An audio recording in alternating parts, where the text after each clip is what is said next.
Yikes, Dynamite. I mean, there were some nice little things, but wow, this show tonight was... I mean, that was not their best show. We got some stuff, though, tonight to talk about.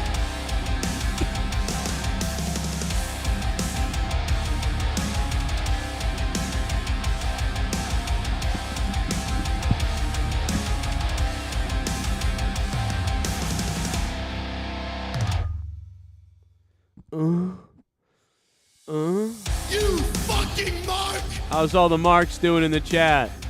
I'm alive, everybody. Joe Cronin alive for the AEW Dynamite review. How's everybody doing? I'm miserable. I gotta be honest, I'm miserable.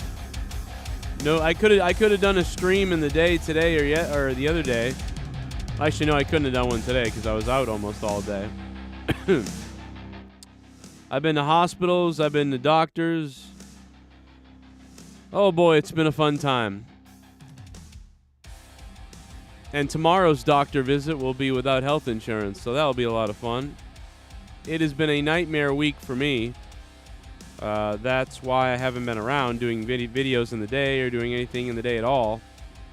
Haven't even done work at all, anywhere. It's all been doctors and ERs and stuff.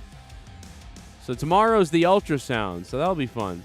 But, so and right now I have a ripping migraine through my head, literally a migraine. But earlier I felt pretty better than I'd felt in a little bit.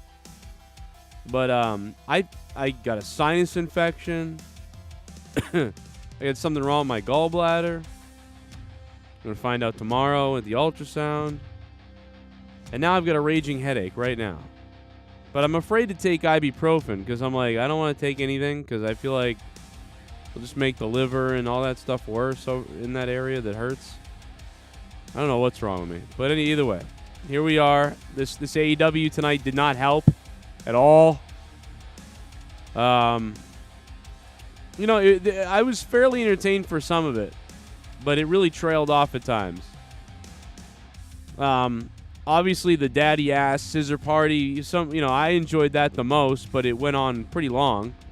I also the first thing I'll say is I was very happy at the beginning of Dynamite tonight, because at the very beginning of Dynamite, man, Darby Allin.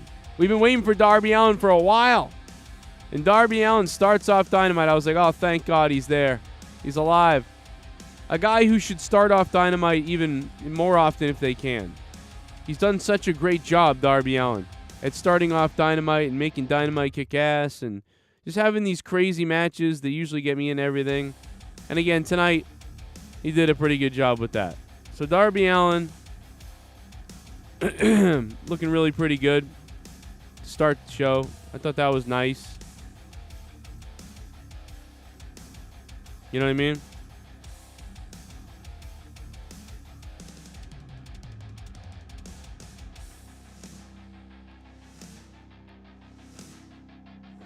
Whew. Yeah, there could be Crown Jewel could be moving to Florida depending on these terrorist attacks or whatever. There's a threat of violence or something. That's something we might get into. Imagine that.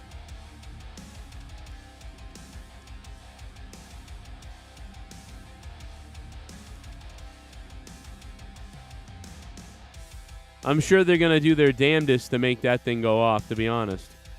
And how about all that fighting on Twitter about Jade Cargill and Marina Shafir, who we all know is terrible. All that fighting and on the match was only there just to tell the story really quickly, move the story along. Never was that match ever going to be a match or be a chance for a match. It was just there to move the story along. And with that, all the fighting about how good the match could be or not be and whatever essentially proves to be completely irrelevant. A waste of time if you engaged in that argument whatsoever. Seriously, if you engaged in that argument, it was a big waste of time. There was no reason for it to happen, and it did nothing for anybody. I don't think people are going to, I don't think this is going to get the praise, some of the other recent AEW shows have gotten. It'd be lucky tonight to get a 5 or 6 out of 10. This show tonight for AEW. But I had fun watching it as always, so that's the good thing. Is that once again, we'll say whatever you want about whatever, but I had fun watching the show tonight. And that's always, that's a big factor for me. If I had fun watching it, and I'm happy about that, then I'm a pretty happy guy. Now, you make it real boring and sleepy, then I get angry. And if it makes little sense at times and stupid, that can be fun to rage on. But, tonight, they bordered on sleepy at times with some things. But then there were things that I thought that they did that were nice. But it was just kind of like, all right, a lot of story, a lot of build, a lot of, this guy's here, that guy's here. But, I mean, again, a good opening match. And Darby Allin looking great out there, making things look good to open the night. I always love the chaos, obviously, of Darby Allin. On Dynamite, on any match, I think that Darby Allin should be used as much as possible because he's super entertaining when he wrestles. And so Darby Allin, Jay Lethal rematch starts the night. And again, like I said, I was pretty happy with that, man. I was happy with the way it started. Fucking Darby Allin, thank God. We've been saying it. Where is this guy? He's an original, and he's an original that got over and did well. So they should be using him all the time. Why wouldn't you be? And so I'm happy that tonight we got to see him to start the show. If you guys want... I'm losing my voice. All right. Bear with me. I swear to God, I'm hopefully going to feel better this weekend. I don't know. Tomorrow, I don't know. I don't know what's up. I had a sinus infection, really bad thing going on. Something really bad going on with something with my gallbladder, stabbing pains, headaches. I got all kinds of stuff. ERs, doctors, everything. I don't know what's going on with me. But we'll find out a little bit more tomorrow. But yes, if you want to donate, the link is up top in the chat. Super chat down below. Whatever you guys want to do, feel free to do that. And you can pay for my ultrasound tomorrow. It'll be a lot of fun. Be a nice day. And with that being said, let's go to the donations as we start to make sure the alert goes out to everybody. I want to know what people's favorite moment of the night tonight was. What's your favorite moment? I mean, was it the Scissor Me stuff? I mean, that can only go so far at some point, but I enjoyed that segment. I love those guys. Those guys are the main event right now to me, but hopefully they keep keeping it innovative, and they don't just stick stale to it. But we'll see what happens. And now it's time for a little bit of turkey. It's time for the Soundwave 92. Oh, man. Look at that thing. What if the turkeys ate us? What if they belayed us?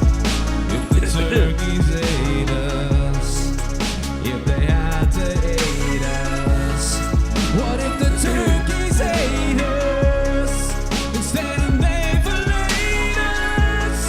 What if the turkeys ate us? You want some friggin' turkey? Mashed potatoes. Thanksgiving was a little bit different. Instead, those turkeys ate us.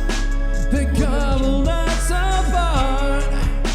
And first they'd eat our nuts, and then they might eat our butts. Yeah, the turkeys ate us. What if the turkeys ate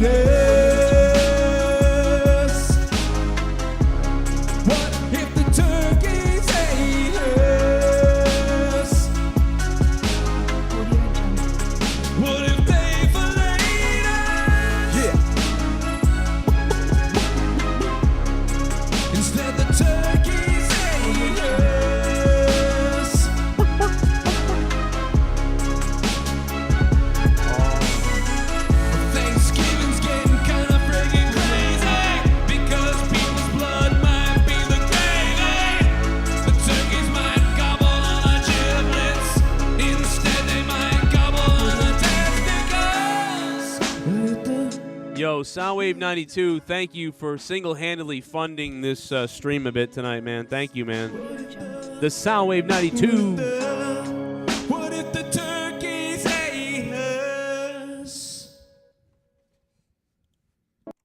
What a clusterfuck tonight. We got Slapnuts being all elite, Acclaimed getting adopted by Daddy Ass, and Colt Cabana being in the Raw title match was such a Vince McMahon type of burial on CM Punk. Tony Khan clearly got a new cocaine dealer. 5/10. Wow.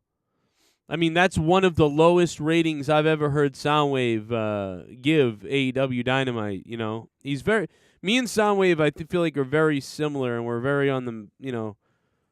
We usually have similar ratings a lot of times. Man, Soundwave, thank you so much, bro, for the $29 Turkeys Ate Us donation. But yeah, 5 out of 10 from him, man. That's a fairly low show tonight, you know. There's going to be arguments about, you know, Colt Cabana, oh, this was the burial of CM Punk, and it could be a little bit that is true, and obviously a lot of people think that. But, you know, it could be also Jericho. It could be Jericho saying, hey, man, you know what I want? Let's show everybody, man. Let's show everybody that you were right. Let's bring Colt Cabana out now that CM Punk isn't here. So it's funny because all they did for some people was prove CM Punk right, or prove people that said that about Punk right. So that was a burial of Punk because, you know, they said, oh, the reason why this guy's not here is because Punk is here. And now, oh, he's here when Punk isn't here. I mean, they are doing Ring of Honor, and he is a Ring of Honor champion. So it could be, you know, there's an argument that someone would say, no, this is all coincidence. It's ridiculous. They did this because they had the guy and it made sense. Had nothing to do with sticking it to anybody else. There's going to be people that say that. You know what I mean? And there'll be people that, you know, most of us, though, I think are going to think, wow, you know, that was... I think it's killing two birds with one stone. Two birds with one stone. I think it makes sense. You know, they had the guy. Jericho probably wanted to do it. I'm betting Jericho was the one who made the call. Hey, man, give me about Colt Cabana, man. We could bring Colt Cabana in. You could, you know, bring him up, and I have a match with him. You know, I bet that's a big part of it is Chris Jericho. That's my guess. I don't blame anybody. I don't care. You know, people do what they want. You know, it is whatever. But Soundwave, thank you for that top donation. And, man, Soundwave coming in again. Look at this. Soundwave 92 doubling up. Thank you, Soundwave, with another donation. My fecal matter's on the floor, but it's okay, I am a horse. Fecal matter's on the floor. It's okay, I am a horse. Fecal matter's on the floor. It's okay, I am a horse. Fecal matter's on the floor. It's okay. Fecal matter's on the floor. It's okay, I am a horse. Fecal matter's on the floor. It could be worse on the floor. My fecal matter's on the floor. Fecal matter's on the floor. Fecal matter's on the floor. But it's okay, I am a horse. It's okay, I am a horse. My fecal matter's on the floor. On the floor. Look at that horse taking a dump right there. Soundwave, what's up, man? I hate the fact I have to agree with that midget fuck from New York, but the women's match confirmed that nobody can book this division. I love that Jamie Hayter is facing Toni Storm, but that's because she is the only one that gets positive reactions now. Yeah, that's a bit of a downgrade over there as far as that division's falling again. It's just, man, it's such a mess. I mean, looks like they're going babyface with Jade. Is that what's happening there too? I guess I missed that coming. I didn't even notice that. But that's pretty cool. Soundwave, thank you, man. Yeah, I think we all, I mean, mostly, I think everybody gets it. That match was to build story. And see, here's the thing. That match was never going to be good. And I said this the other day. I honestly don't agree with him, really. I don't agree with tweeting that out because here's the thing. Why would I take time? Well, okay, listen. I said this the other day, too, by the way. I said, listen, I'm not going to get mad about this match or get happy about it or mad about it. Because, dude, the match was obviously just a drive story. It's not like, wow, look at this big match that's happening on Dynamite between Jade and Marina.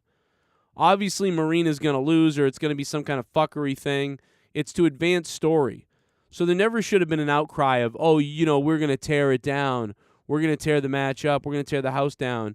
Or like, oh, it's going to stink to join up. It obviously is not even supposed to be that big of a deal. It's just a fucking story-driven match. So for anybody to be mad about it or angry about it or happy about it or whatever the fuck about it, it never made any sense. It never made any sense to get that mad about it or upset about it or happy about it or anything. Like the people defending the women on Twitter like, oh, they're fucking, it's just a fucking story match. Who cares? And for them they probably know that. They should know that. They're the wrestlers. So why would you ever go out there and be like, oh, we'll show you, why would you even tweet somebody or tweet about it anywhere? You know what I mean? So it's like, it's such a nothing story of nothing. And you knew it was going to be nothing because it's just a build of a story. It was a little moment to build their story.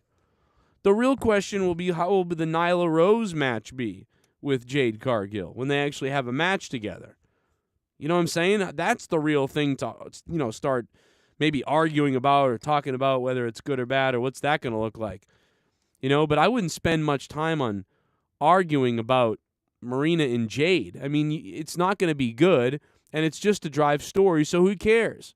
But, you got them on Twitter saying, oh, we're going to watch what happens and stuff. Like, they're going to go out there and have a 20-minute classic or something.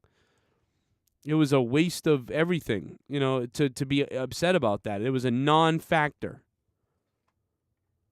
AEW turning into TNA. That's the biggest thing I saw in the chat tonight. Everybody was saying it. Like, goddamn, is this becoming Impact Wrestling? And on top of that, it's become Ring of Honor Wrestling because it's just Ring of Honor. Everything is goddamn Ring of Honor or an ex-TNA guy. I mean, it is getting a little ridiculous out there. You know what I mean? Boy, I cannot wait to have this ultrasound tomorrow. Aren't they going to put that jelly stuff on me and on my belly? Aren't they going to put jelly all over me and stuff? Isn't that what's going to happen? I can't wait till they do that. I've been to a bunch of ultrasounds for my wife, so I can't wait till they ultrasound me tomorrow. That's going to be fun. They put that liquid all over me and jerk me off. Is that what happens? We'll see what happens tomorrow, man. I actually hope they find something. I mean, something, stupid, Like, dude, for me, the best case scenario is the doctor looks at it, John, in the chat. What's up, Johnny? Is he looks at my stomach and he goes, oh, yeah, you've got some buildup here, but you know what? This actually isn't even that bad. This is actually something that sometimes happens, and they think it's this. Actually, if you just take this medication for 3 days, it will clean it out, and actually this should be all right, and you're good to go. That'd be great if they did that. The worst thing is they don't find anything, because then what the hell's going on? And then the thing after that would be bad is if they were like, oh my God, your gallstones are exploding in there, and they've leaked everywhere, and we got to take your gallbladder out, and there's a giant infection, something, and we got a problem. You don't want that. I don't want that to happen. I don't got time for that. Don't let that happen, please. Got too much stuff going on right now. But good Lord, I'm tired of feeling like someone's stabbing me in the stomach and heart, and I don't know what's wrong with me, being sick. Yeah, so we'll see, man. We'll get to that later. We'll talk about that later. But we'll see. Or I won't, you'll know if I'm not here Friday. But no, we'll figure it out, man. I'm gonna gargle your piss! I'm gonna gargle your piss. And now I have a headache because I haven't been eating much because I'm, afraid to eat. So, goddamn, man, it's just like, and I'm watching AEW tonight with the headache. You guys ever watch wrestling with a migraine? Now, if you don't have to cover it, you just go to sleep. You just go, you know what, fuck this, I'm going to bed. But I'm watching wrestling like this. I'm watching my AEW Dynamite oh, man. And it's like, so I could see me even being more down on this show than other people, but I don't think I'm that down on it. I think tonight was a 5 or a 6 out of 10. And, dare I say, this might be a 5 tonight. AEW did, this was not their best tonight. Stuff was good enough, but it's like, and wrestling all week long, WWE got a what, 800,000 rating on SmackDown? What the hell happened to SmackDown? Dude. And 800,000 people watch SmackDown? Don't they normally get like they normally get high 1.8 or 2 million or something like that? Dude, SmackDown did 800,000. That's crazy. Raw did 1.5 million. I mean, what's AEW going to do tonight? AEW could beat SmackDown tonight. If you think about it, right? If that number on SmackDown is correct, if I'm right, is that number right? 800 something thousand? AEW could beat SmackDown. SmackDown was beating everybody with like 2 million to 1.8 million. And now, like, what the hell? What happened Friday, by the way, that screwed up that rating? Was it, like, am I crazy? What happened Friday? Jay Lethal beats Darby Allin. Nice little opening match. And then Jon Moxley faces Lee Moriarty in the world title eliminator thing. Like, I didn't care for that. I didn't even care. Lee Moriarty looks like he should be playing for the Jets with his dyed green hair. It wasn't oozy enough tonight. Oh, it was on FS1, says Brian. Yeah, there you go. Yeah, I couldn't figure it out. I was like, what the hell's going on? It's on FS1. Okay. I didn't know because I was so, I've ever since maybe 5 days ago, I've been just kind of out of it. And it started Friday night for me, but I haven't really been paying attention. Normally I would look it up and try to figure out what's really going on. I haven't even done that. So, but, Jeff Jarrett's here tonight. So anyway, then Renee Paquette interviews Saraya, which is an interview that was started okay and then ended abruptly almost. It was like, oh, this is pretty good. But you know what? I'm glad they made it short because I didn't want to sit there for 10 hours or 10 minutes or 8 minutes and listen to Renee Paquette, interview Saraya. I didn't care to sit there for that long. Of course, they got to the most important tidbit when she's like, hey, your neck and your spine fluid and all that stuff. Are you, what made you want to come back or something? And then she's like, well, actually, I'm not going to answer that right now because I got a meeting with another doctor that I want to, do that first. And it was like, wow. Okay. So we're just going to wait till next week where they probably already filmed this. They like switched outfits, filmed it, or they'll just literally be lazy and be in the same fucking outfits next week. I don't know. And so then next week they'll come back and they'll do it again. I guess that's where we're at this point. So nice cliffhanger, I guess, but we really learned nothing from the interview. It was just her saying, like, she saw AEW, it looked great, so she wanted to come back over. I think they should have dropped a couple more tidbits in there that maybe have been even newsworthy or something, but they didn't do that, and I'm sure the injury stuff is, but, we'll have to be continued. So not a bad cliffhanger there because it was a nice little quick interview. At this point, I'm thinking, AEW might be off to a 5 out of 10 start here. And then we get to Billy Gunn's birthday bash, which, some would say the Scissor stuff is going on too long or they're just not, they need to start, doing some other things. But I had fun. The crowd had fun. It made me want to buy a T-shirt, I got to be honest. It made me want to buy merchandise. Now, I have no money right now, and obviously I'm going to have I have no insurance right now, so I'm going to have a $700 ultrasound bill tomorrow. So I was definitely not going to be buying any T-shirts, but I did go to the page and I did start adding them to cart, and I looked at them and then I went, no, I can't buy anything. That's really that'd be retarded to buy a T-shirt right now when in a couple of weeks I could be trying to sell other T-shirts I own. So I was like, I'm not going to do that. But the fact that I clicked on those T-shirts tonight and was like, oh man, they look great. The fact that I did that tells me that a whole bunch of other people are buying shirts.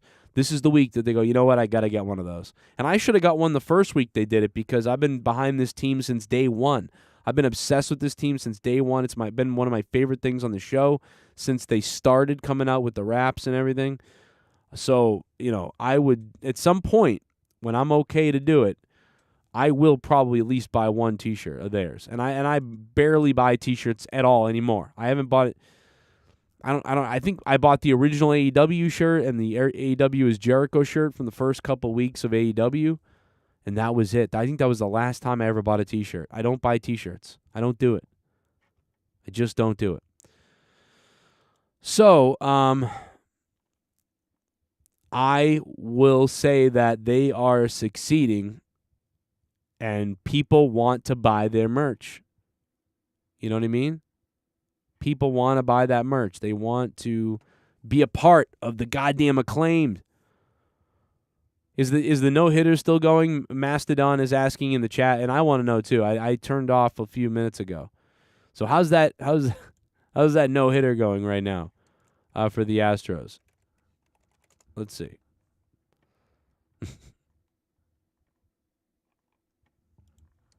Let me take a look how it's going. Oh, look at that. Oh my God, the Astros are winning 700-4, guys. Guys, I just took a look. The Astros are winning 700-4. This is crazy. This is an unprecedented amount. Shit bomb. Shit bomb. Hey Joe and chat. DWELSH. Sorry all my work schedule changed, but I'm still around. I'm not gone. Joe, guess we were right. Double J was the surprise, ha ha ha, and Tony said people would blow up after tonight. Right. Oh my God, bro, dude. Oh my God, you're right. I forgot about that. We were talking about it earlier, and DWELSH was like, well, there's a big surprise tonight and whatever. Then Jeff Jarrett came out, and I said, man, I go, oh my God, dude. Well, Jeff Jarrett's a surprise. You know, that's got to be Jeff Jarrett. So that's what it is. So Jeff Jarrett was apparently the surprise tonight. And yeah, you know, hey man, you called it too, DWELSH. DWELSH called it. I listen, I like Jeff Jarrett. I thought he was fine. I didn't have a problem with him at all tonight. I thought it was good. Or good enough, you know. And there was like triple swerves going on there too. It was like, you know, like some guy comes out dressed like Sting, he takes off the mask, nobody knows who he is. They're like from the factory, and nobody knows and cares, and they're like, okay, this was it. Some guy showed up and nobody knows who he is. Okay, well, the real Sting's coming out now. Oh, wait a minute. Okay, so that was the thing. This guy comes out, nobody likes it, but guess what? Sting's here to kick their ass. So here's what's gonna happen. So that makes sense. But then, nope, Sting's not coming out. Someone else is coming out from behind. It's a bad guy. Oh, it's Jeff Jarrett. You know, so I found that to be kind of hilarious. Like there was like 3 different changes of like, where is this going? So I don't know. I kind of appreciated that. I know we're skipping ahead to that, but the daddy ass segment, the Scissor Me Daddy, I love it. I think a lot of people that don't get it are put off by weird shit like that, even kind of are having a good time, I think. I don't know, maybe some people are sick, but I love it. I'm a weirdo all day long with that Scissor Me Daddy stuff. You know what I mean? You should, dude, I fucking loved it. I loved it. Hey, man, I want a big shout-out, too, real quick, because I just got an alert that we just got a new producer on the Patreon. So just a big shout-out to the man himself. Well, first of all, Justin Lynn's back on the Patreon at $1. Thank you, Justin. James Beggs just became a $25 producer on Patreon. So, James, thank you, man.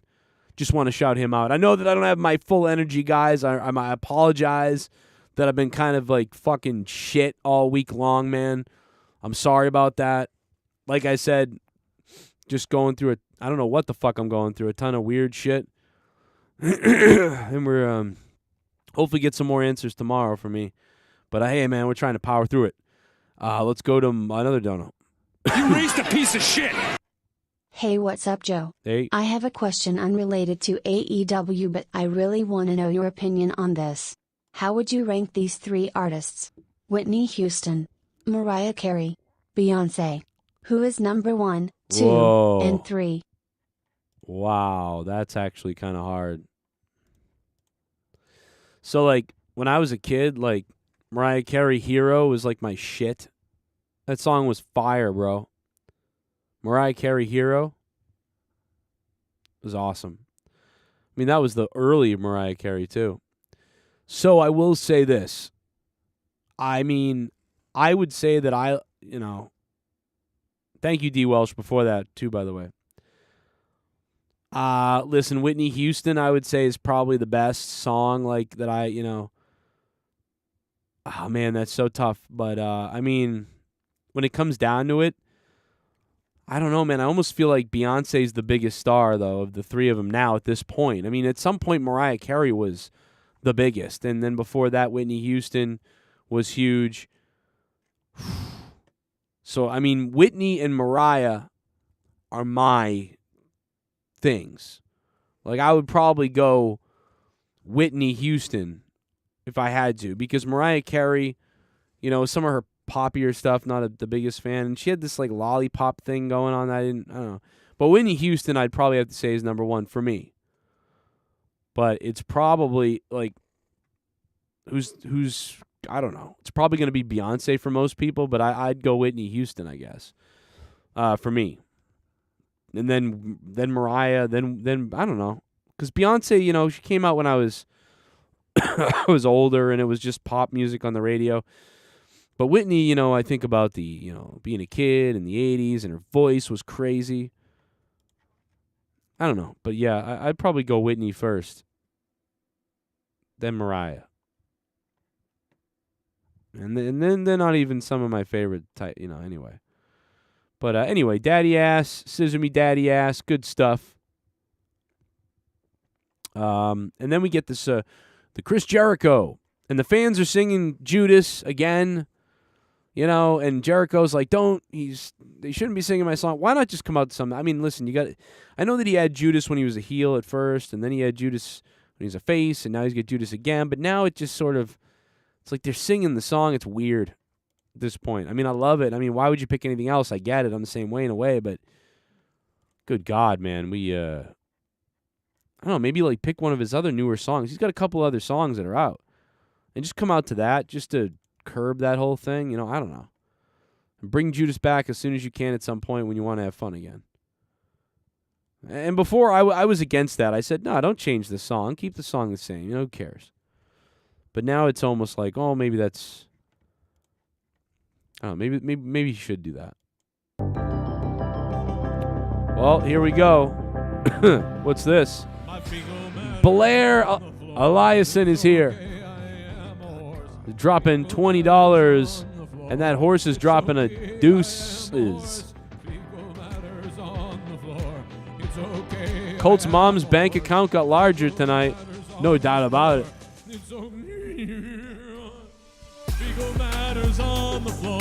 It's okay, I am a horse. Fecal matters on the floor. It could be worse on the floor. My fecal matters on the floor. Fecal matters on the floor. Fecal matters on the floor. But it's okay, I am a horse. It's okay, I am a horse. My fecal matters on the floor.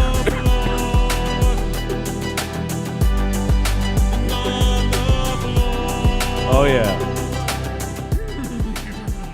That horse is disgusting, by the way. That's huge. That horse poops symmetrical except for that little breakaway nugget. Feel more UC soon. I'll feel more oozy. Yeah, that's what's going on with me. Blair, thank you so much for the $20. Yeah, that's basically like what's going on with me. It's something, it's all getting jammed up in there. We don't know what's wrong. Blair, thank you.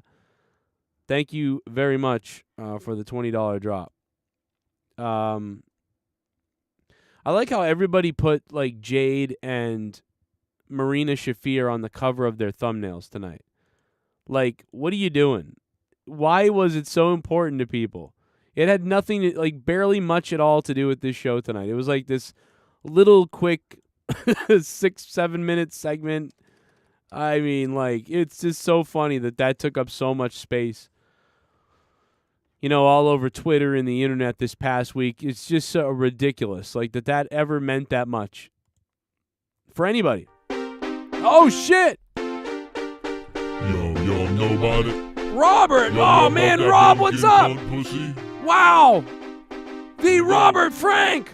615 on YouTube, dropping the $99.99! Oh, my God!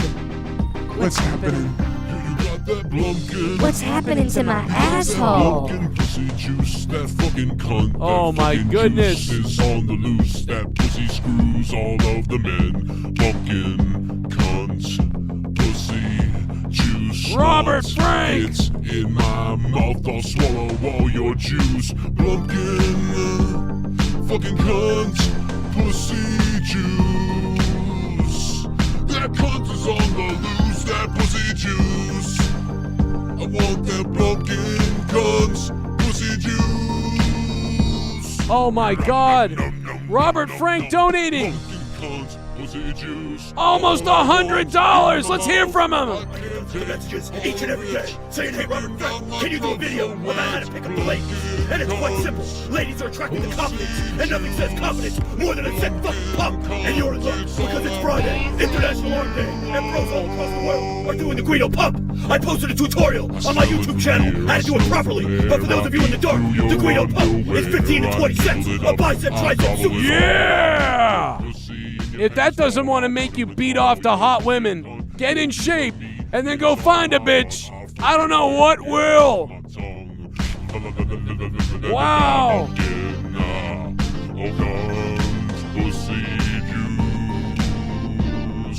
That's all I fucking want from you.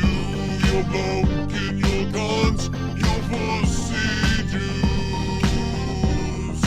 Oh, your pussy's the size of a goddamn moose. I want it so bad I can taste it from here. Dude, imagine playing this song like outside in the public anywhere and somebody hearing that like your pussy's the size of a goddamn moose. They're just like, what the fuck are you listening to? Like, people have gotten in divorces over listening to some of my donation songs. Their women are like, what the fuck are you listening to? And they're like, shut up. I don't know, but I donated $100 to him.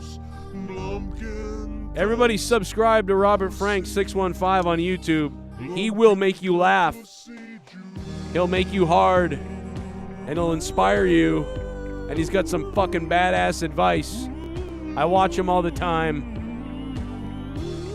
That's why it's crazy that he's here, because I've watched him for years.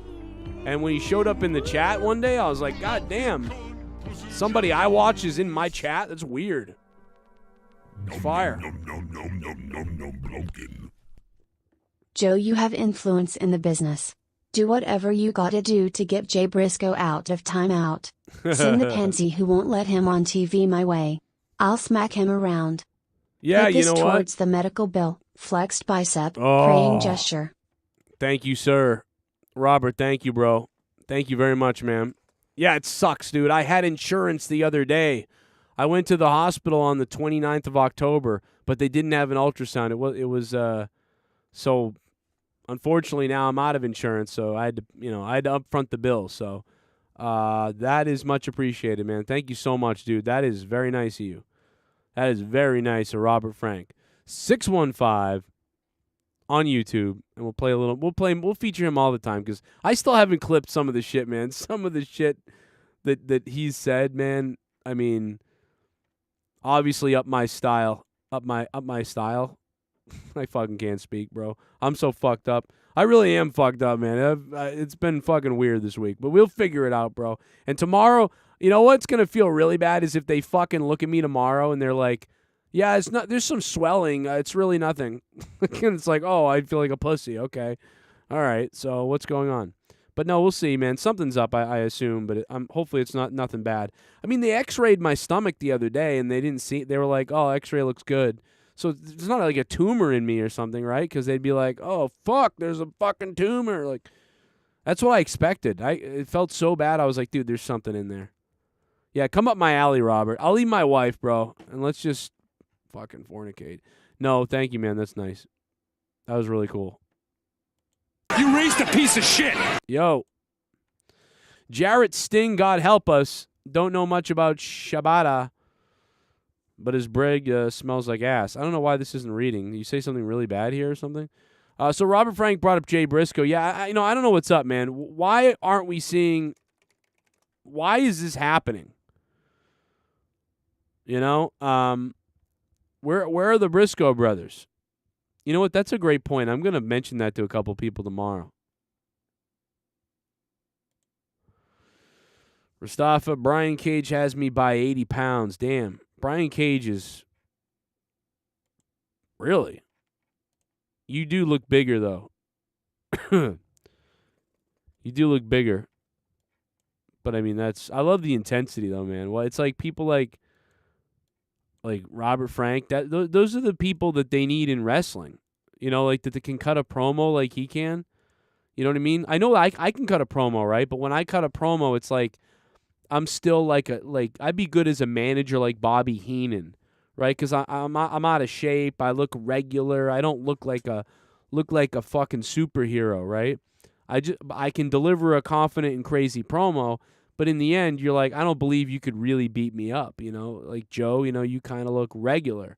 But when you get a person, you know, like Robert Frank, who's ripped, and he can talk crazy shit and is confident speaker, that's what they need. They need more of this type of stuff, but they don't really have a lot of this. You know, this is like fire stuff. And her 5 friends and a bottle of baby oil. The Guido pump should conclude exactly 30 minutes before getting to. In fact, you know what, dude? If I and I'm gonna be honest, I don't know if Robert, I don't know if he's ever gotten in the ring. God. Oh shit! What's happening? What the hell is happening? What's happening? About that BLUMPKIN cunt pussy. What's happening to my asshole? Oh my God! The ghost from the coast is here now. I gotta What's get back to that happening thought. my ass? You got that BLUMPKIN. You got that BLUMPKIN pussy juice. That fucking cunt, that fucking juice is on the loose. That pussy screws all of the men. Bumpkin, cunt, pussy. The ghost from the coast has dropped $100. I'll swallow all your juice. BLUMPKIN. That will take care of one kidney stone. Pussy juice. That cunt is on the loose. That pussy juice. Don't let me forget about the Robert Frank tank. I got a really important thing to say about that. Don't let me forget about it when we come back from this. The ghost from the coast dropping 100. All I want in my mouth. Something's happening to my asshole. It's dripping down my throat so wet. By the way, for the people that asked about the Kenny Omega donation, it's still there. Anything over $101 is the Kenny Omega donation, just so you know. People have asked about that. It's still here. The ghost. I smell it from here, I smell it from there. I eat through your underwear. I nibble it up, I gobble it all. I make your pussy and your panties fall. I wanna withdraw your fucking cunt. Your diva meat is on my front. I fucking lick it up my tongue. Bumpkin, oh cunt, pussy juice. That's all I fucking want from you. Your BLUMPKIN, your guns, your pussy juice. Oh, your pussy's the size of a goddamn moose. I want it so bad I can taste it from here. The sound wave is in the chat. Munch it, I'll munch your rear. The ghost. This one's for Joey X-Ray for his guts and prostate checkup. Love you, Mathafaka. Thank you, motherfucker. Thank you, motherfucker. The ghost from the coast. Thank you, man. Hey, luckily, the X-ray I got the other day when I had insurance still. I'm switching jobs. That's the whole point. I literally just switched jobs, and then something bad happens to me. Of fucking course. Because I had health insurance. Thank you, man. No, the X-ray is covered, though, thank God. But the ultrasound is not tomorrow, so. Yay. Ghost, that is super nice of you, dude. Thank you so much, man. Thank you, man. And Robert Frank's got overshadowed quickly. But I do want to get back to my Robert Frank point. And I'll give Robert a couple of seconds of time up there with the ghost since they're off by a cent. The ghost from the coast. And we'll get back to the review as well. There's still more to talk about here with AEW. There's so much more I want to mention, I think, here. But I enjoy the chaos of this show tonight. Thank you so much, guys, for being that nice to, try to support that. I'm sorry, man. You raised a piece of shit. I'm sorry. Something's always Whitney happening is to me. third cause she's dead. Joan Jett and Blondie would kick Beyonce's ass then eat Right? it. Mariah Carey's Christmas song makes me wanna stab my nutsack if it was TNA now then bring back Curry Man and Shark Boy. Oh, man. Last no-hitter in postseason was in Philly. That is weird. I would love to see Shark, the Shark Boy or whatever. He could return. Shark Boy returning would be nice, man. Robert Frank, man. So the real quick thing I wanted to say about Robert Frank is this. Can you imagine if Robert Frank was in my AEW or WWE? I would simply hire Robert Frank to cut rants. Like, you know what I mean? Like, I would love to rant too. I'd love to be a guy that did rants, but I don't have the look that Robert has, right? So if I was if I was booking AEW, I owned AEW or WWE, I'd hire the guy on the spot. And I don't know Robert's wrestling background. I don't know if he ever has. I really don't know that, actually. He could probably answer that in the chat. But I've always just known him to, rant and be a gym guy, and be a health guy. But other than that, if he could wrestle in the ring a little bit, that would be awesome and help. But the fact him just ranting every week would start to get over on the show. Those rants, and then I'd be like, dude, upload more of them to your own social media, but then also do them every week on the show. So you don't even see him debut. You don't even see him wrestle. You don't see him be the manager or whatever he's doing. And maybe he's a manager in the company, and he's motivating all these wrestlers and stuff like that. But his stuff would just take off if he was cutting promos on people and cutting rants about stuff. You know what I mean? Like, and then every week there's another one. People would look forward to it, dude. That stuff would be phenomenal, and because it's worked on social media for years. We've seen other guys like that who have cut great rants, motivational rants, and things like that. You know what I mean? Yeah, you're right. We'd see, but the fact that he could speak, I hate to bring up the medical bill. I don't even like to bring it up because it's like, listen, I get so many donations anyway. This show, a couple of weeks ago, $1,000 came in. A week before that, $1,300 came in. A week before that, $600 came in. Those are on Wednesday nights for an AEW review. You guys have been phenomenal. You guys are the reason I was able to pay for the thing yesterday. Do you know what I'm saying? So don't, it's not, it's fucking just too bad my insurance canceled, But I got to apply for the mass health stuff again. And now I'm going to have a new job, and then I can get insurance in 60 days. But go figure, something happens. I just feel fucking shitty. But that's what's been going on with me. That's why I haven't been on YouTube as much. Hopefully it's nothing. But so far, blood tests, nothing crazy. So far, x-rays, nothing crazy. Ultrasound's next, man. I think it's gallstones, man. I really do think it's that I probably have gallstones. And here's the crazy thing. If they're going to want to take the gallbladder out, what the fuck do you do then? I got to wait for the insurance to kick in or whatever? Because they're going to be like, yo, let's take your gallbladder out, soon.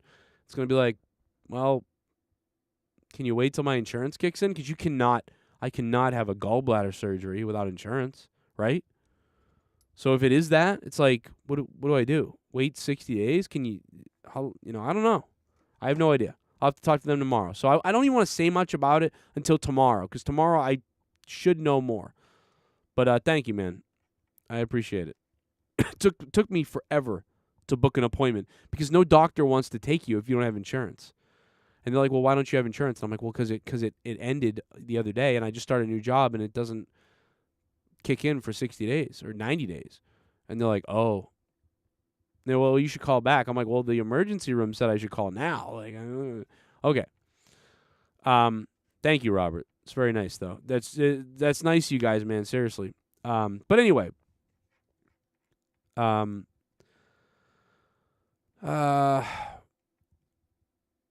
were we on Dynamite? Jericho versus Colt Cabana comes out. We talked about this, and I will go to Discord in a few minutes too, by the way. I'm sure there's some people waiting there who want to talk as well.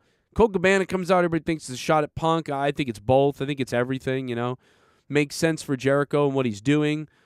I made a joke that CM Punk would have been a good opponent to finally beat Jericho, right? Oh, I'll go through all the former Ring of Honor champions, da-da-da-da-da-da. Wouldn't it make sense that at some point, and then CM Punk says, yeah, all right, I'm next. And then it's a huge CM Punk versus Jericho. Plus, Jericho is saying in the public that CM Punk's a scumbag or whatever it is. They're sort of going there already. But most people believe CM Punk is gone from the company. I think he's gone from the company too. They're just negotiating to get him out of it. But maybe Tony Khan is somewhat smarter, because the first thing I would have thought if I was Tony Khan is, I'm going to use this tomorrow. We're going to use this Wednesday night. As long as nobody wants to sue anybody, we're going to use this Wednesday night. And I would have used the Elite right away and done that right away and everything. but CM Punk is injured anyway.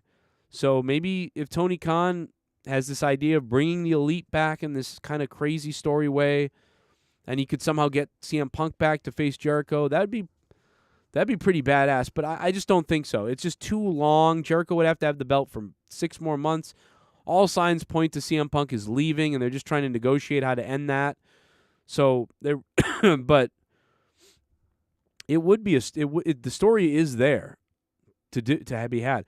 But instead, Colt Cabana comes out tonight, and that does feel like, Jericho said, hey, man, give me Colt Cabana. That'd be cool, But also at the same time, it's kind of like an F you to Punk. Colt Cabana wasn't allowed to be on the show, but now he's back on the show now that CM Punk's not there. It also kind of exposes Tony Khan in a way that, yeah, you sent this guy away.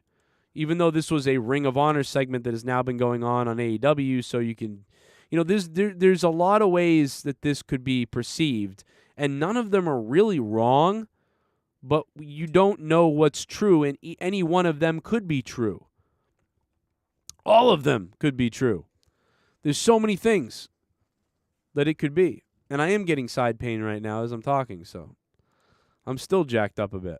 You know what's weird is I ate less fat today than I did the last couple of days. I mean, the pain isn't that bad, but it is a slight something or other. My theory was also, that, I don't know, man, they did all right, too. I mean, nothing special. Again, Ring of Honor taking over AEW, it just doesn't make sense, to have so much Ring of Honor taking over AEW. And again, where are the Briscoes? Robert Frank talked about that earlier. Where are the Briscoes? I don't mind Jeff Jarrett. People are complaining about that. I don't mind it. I think he's on-screen character for now is fun if he can sort of help other guys and do something. Who doesn't want to see him have a couple of matches? Why not? He did all right with Ric Flair. They really did. That story with Ric Flair was kind of good. I mean, I know the match was sloppy and, Flair looked a mess. But, they did the best they could, and I thought he did a good job in it. And obviously Jeff Jarrett in the back is a help. What kind of asset is Jeff Jarrett in the back? Obviously a big one if he's utilized the correct way. So, where are things going from there? I'm not sure. But again, thank you, the Ghost from the Coast, and thank you to Robert Frank for those bombs coming in. And if you don't sub to Robert Frank, man, go give him a sub. You will enjoy him. He'll get you out of a bad mood, no matter what day it is, what's going on. And he's a lot of fun and intensity. You'll enjoy it.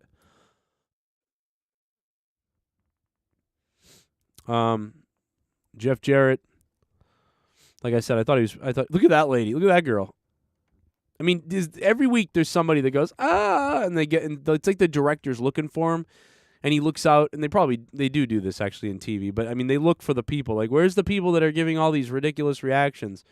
And they always got it focused right on the person, on the plant. No, I'm just kidding. But yeah, again, it was all right. I don't know, maybe we're being harsh. A lot of people are giving the show a 5 out of 10. Let's take a look at the poll really quickly, because the poll tells a lot. Last couple of weeks, AEW has done pretty good, I believe, in the polls. AEW Dynamite tonight was okay. 44% say okay. Okay. 27% say blah. 15% say terrible. So about 40% gave this a thumbs down tonight. So still 60% of you guys were fairly positive about the show, which tells me that you're giving it a 6 out of 10 or higher. So that's pretty good news for AEW tonight. I think I'm in the blah category. I don't necessarily want to give it a thumbs down, but a thumbs middle. It's not an up, it's not a down. I'm giving it a thumbs middle. So I'm somewhere in the blah, okay. I can't quite, somewhere in there, tonight. And that's with me feeling terrible. I'm in not the best mood. I'll admit it. Got a headache, things like that. So it's not too bad, but this was definitely an off week, it felt. And it felt like one of the worst shows of the year, other than, the people enjoyed the Acclaimed and the Scissor Me stuff. I mean, Jeff Jarrett popped up. The Orange Cassidy Luchasaurus match. I mean, there was some intense little spots there where people got driven into stuff. Superman Punch looked awesome at the end of that, I will say. Dude, Phoenix went limp. He got waffled in midair on the Superman punch. It was he got waffled, dude. It looked awesome. That was the best thing. I also liked Orange Cassidy getting thrown into the steps. I thought that part looked pretty good as well. And then again, the Superman punch to Ray Phoenix going limp when he just fucking waffled him. God damn, that looked good. We're just missing the Briscoes. That's all we're missing tonight. I like messing around with that. Let's see. What else do we got? Real quickly. Yeah, the Jade Cargill, Marina Shafir, we went over that already. Sort of again, it was just to build on story. Oh, by the way, Rick Ross. Rick Ross was a better promo than Keith Lee and Swerve tonight. How many people saw Rick Ross tonight in that promo? He was actually kind of better on camera than almost anybody else. I mean, there was one part where he's repeating his line over again, which was a little weird, but he sounded more confident and interesting on the promo and more vibrant. Did you hear how vibrant Rick Ross was tonight? Man, he sounded better than Keith Lee. Sorry to say.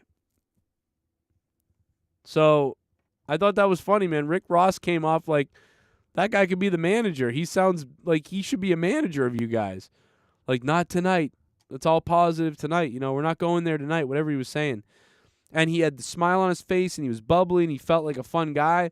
The other guys, I don't know, man. It's just funny how Rick Ross had a better presence than the other guys.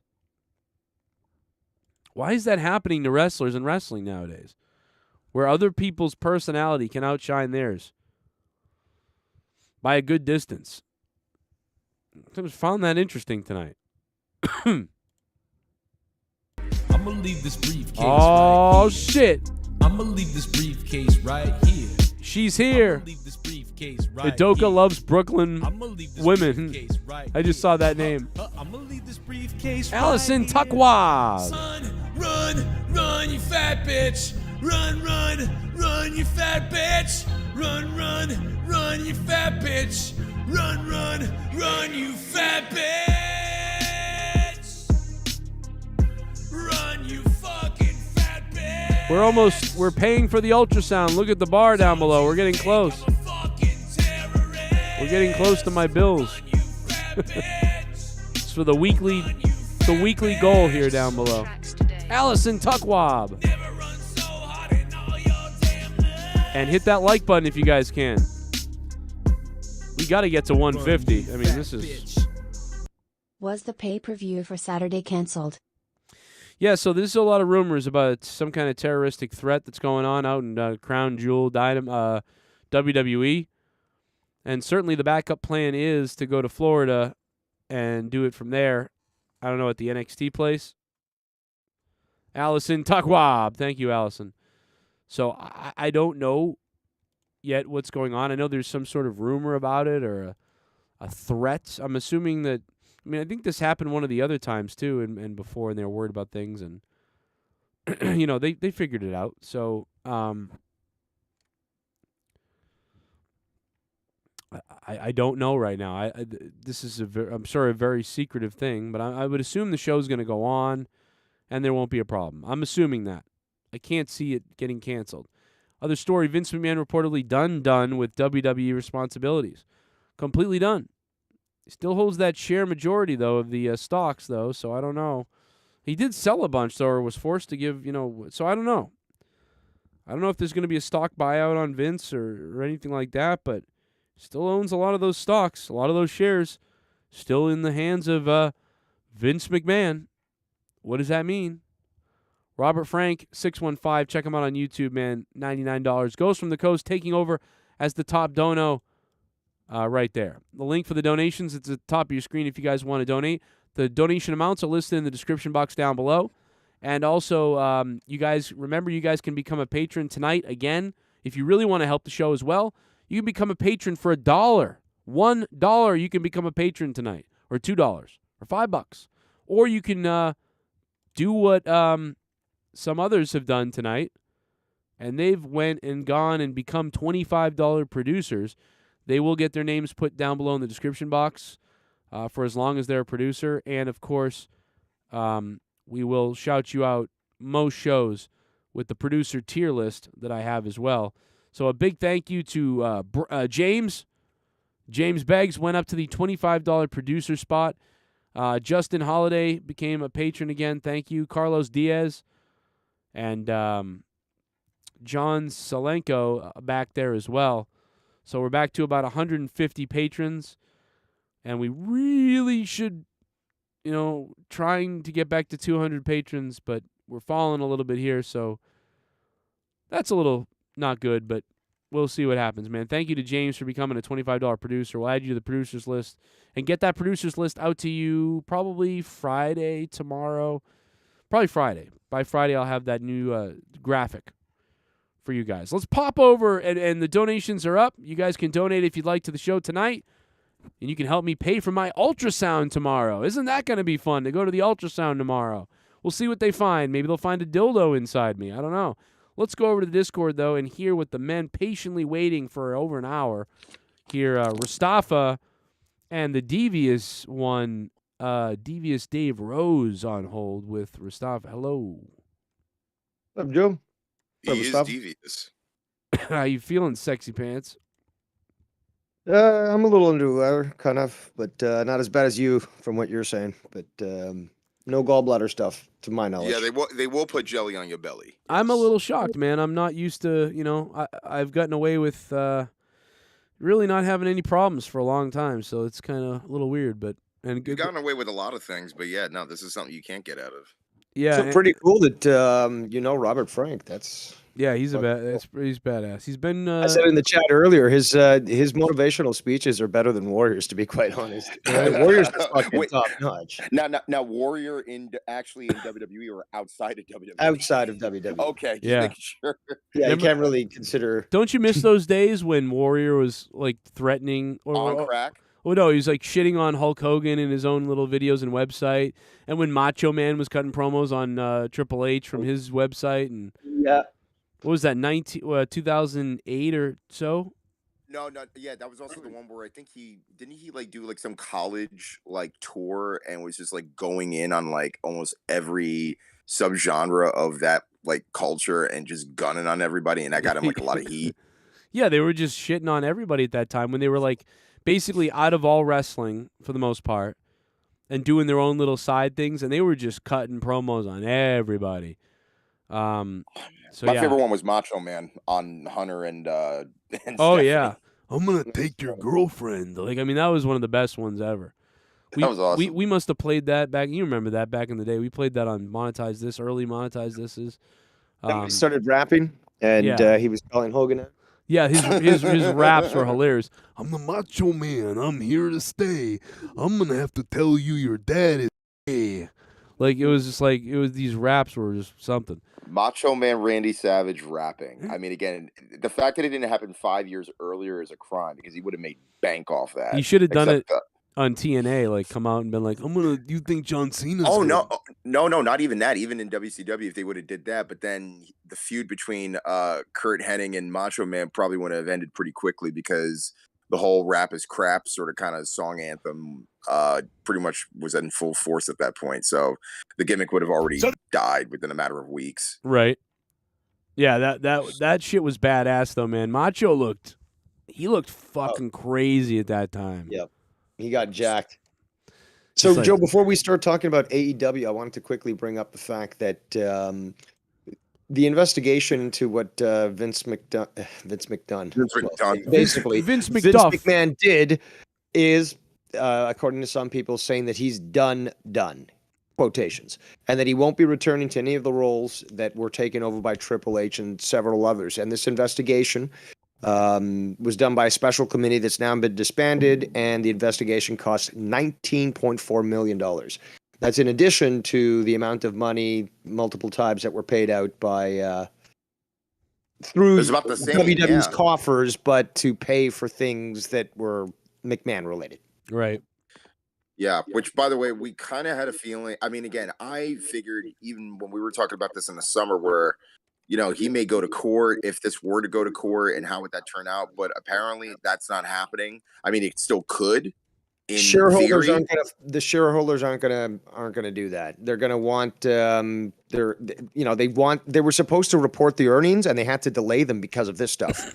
So I think they just want to move on. And technically, didn't we see a large jump in the stock of Yes. WWE after Triple H took over? So I think Yeah. right now they just want to just move on because technically these women don't want to bring this up. They got paid off.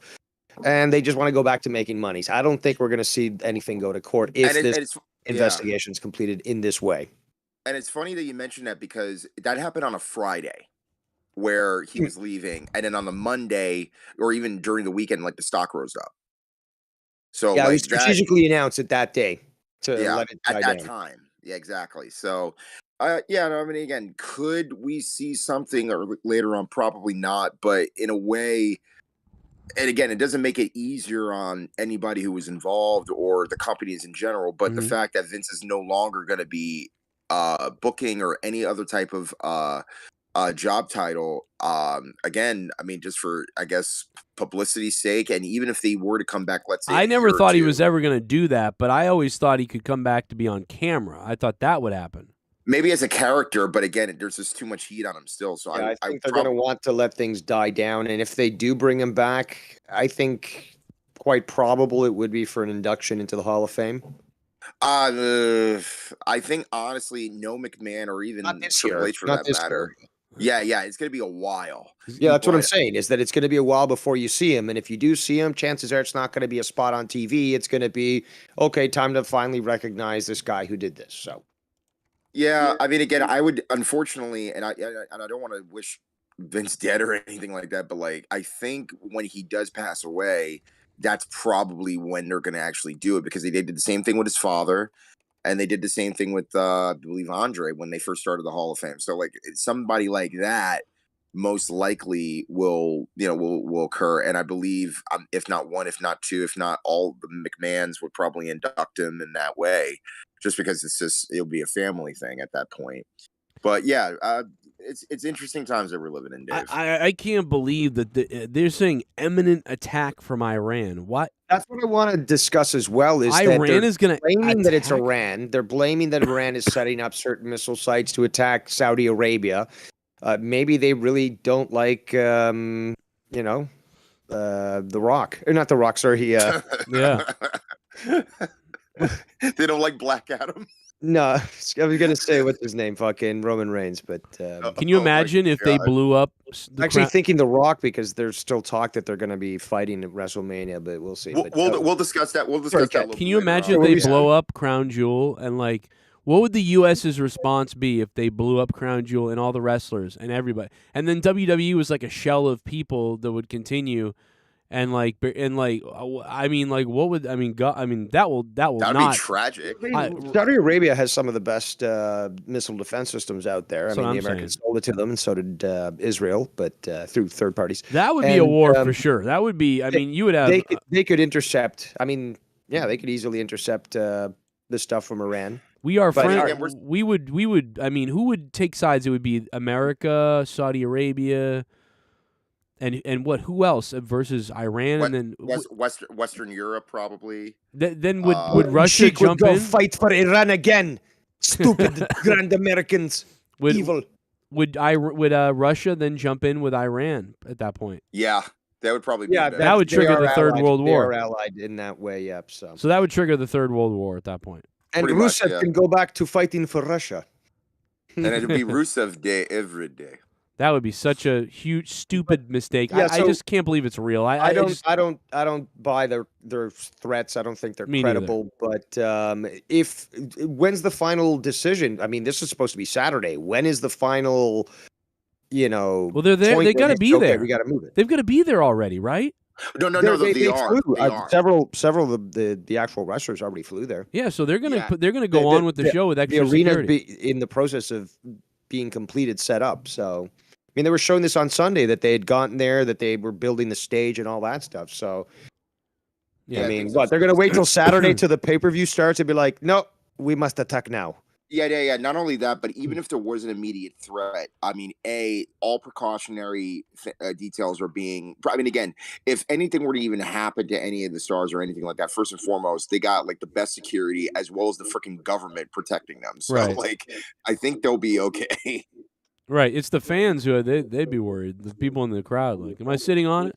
But no. So let's get to AEW. I've already gone through the whole thing pretty much and what I thought, but I mean, give me your guys' opinions on what's up here. Stop. Why don't you go first? All right, cool. So basically, in the Very first obvious. match, Jay Lethal and Darby Allin. Now, obviously, I thought this was a great opener. The crowd was hot when Darby made his entrance. There were a couple things in the match that I really liked. One was the figure four underneath the barricade. which I Dave, thought you're was echoing neat. a bit. Do you realize that? Am I? Hold on one second. No, Dave is echoing, not you, Gustavo. I'm echoing? Yeah, whatever is going on, I'm hearing us through your mic, which you don't usually have that happen. No. Ready? Watch. Okay. I'll Let me leave and come back. Okay. Okay. Yeah, Mustafa, it wasn't you. It was Dave. It's like when we were talking, it was like burbling through his area. How about now? Any better? Good. Well, I know it's not when he talks; it's when we talk. But yeah, it's gone now. All right, yeah, go ahead, Mustafa. Yeah. So then, basically, we had the figure four underneath the barricade, which I thought was a pretty unique way of unique move. And then, of course, suplexes after suplexes. That crucifix that Lethal did, I thought was amazing. And then, of course, we have the mystery guy who was dressed up as Sting, ended up being Colt Carter, which is basically from the Nightmare Factory. And honestly, with all due respect to the YouTube shows that AEW does, which again they work very hard on those shows, I don't watch them. Right. So And a lot of people then don't. They don't know who this a guy lot of is. people, and of course, a lot of people don't, because if the live crowd, it was like a fart in church. They did not care. They were just like, "Who is this guy?" And then Sting's entrance hits, and then out of nowhere comes Jeff Jarrett in a black trench coat with his black cowboy hat, trying to look like a fake Undertaker, with his guitar, and bashes Darby Allin. Which, by the way, I'm not sure if you saw, Joe. Like, blood was pouring out of the back of his head, and I believe that was hard way.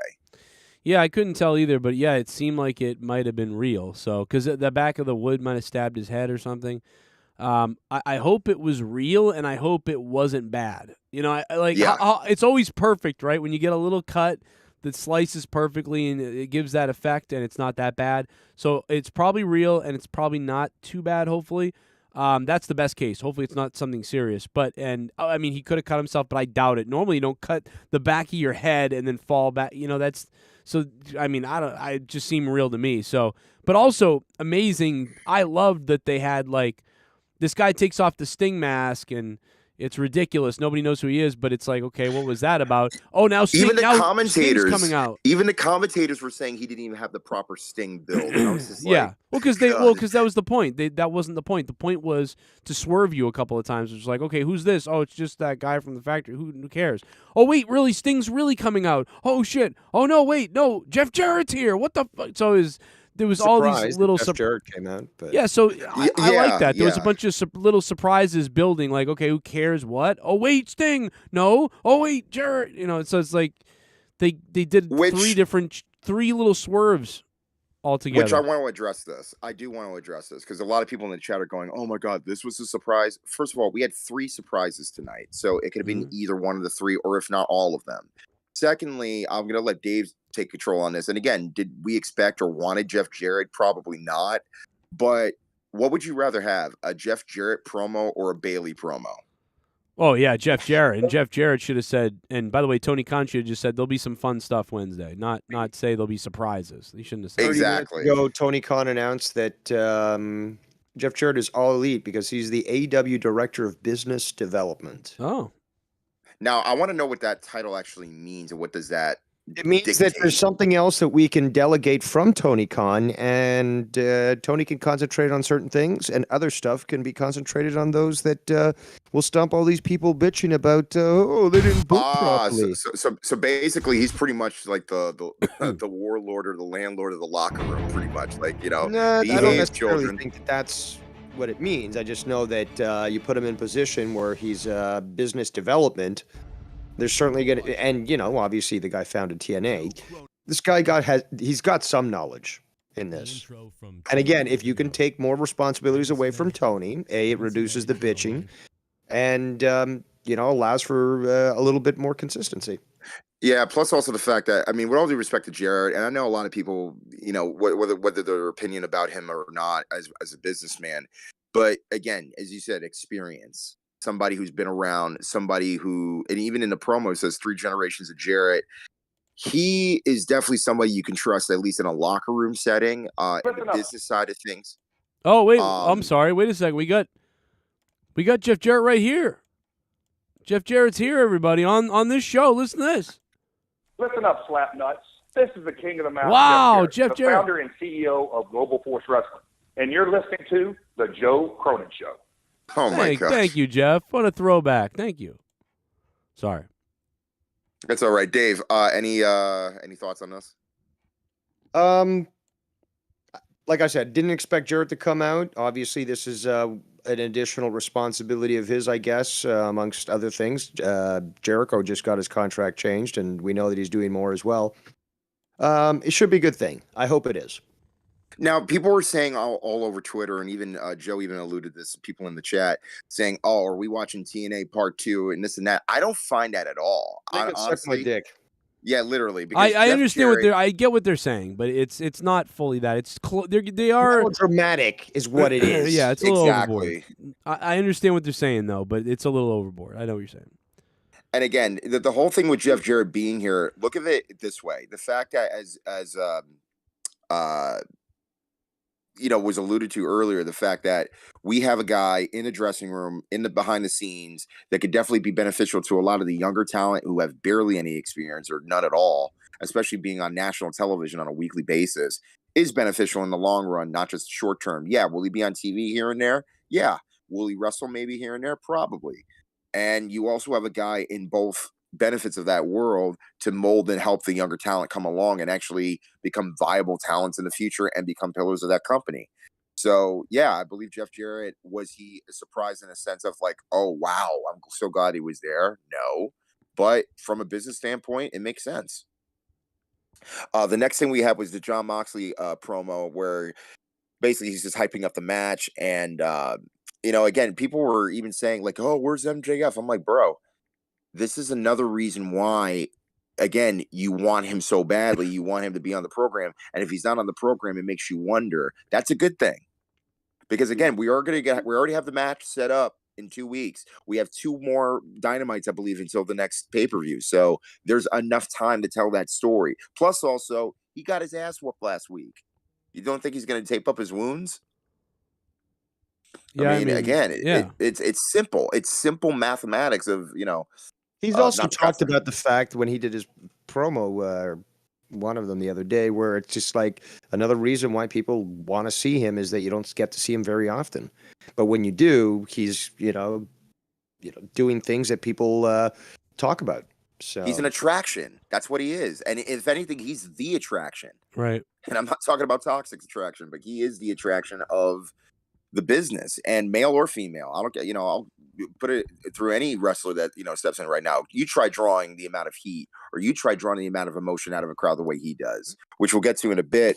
But Jon Moxley and Lee Moriarty go at it. Again, this was a bit of a match that was weird for me, because even though that Lee was slightly inexperienced in this way, he did hold his own in a lot, where it says like he was definitely able to take punishment.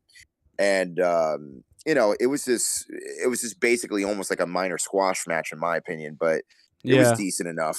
I mean, all right. So there's some times where like it's important for like lower guys or guys coming in that are newer to sort of face a world champion to get them over and stuff like that. But to me, this is not one of those times. Like, I just don't understand putting him in the ring with Moxley. Like, I get like Jericho. Jericho shows up in WWE. And he starts feuding with The Rock and, things like that, and trying to make him important right away. I get that, and I get some other people doing that. But there's so many times where just some guy, like, gets in there with somebody, and it's like,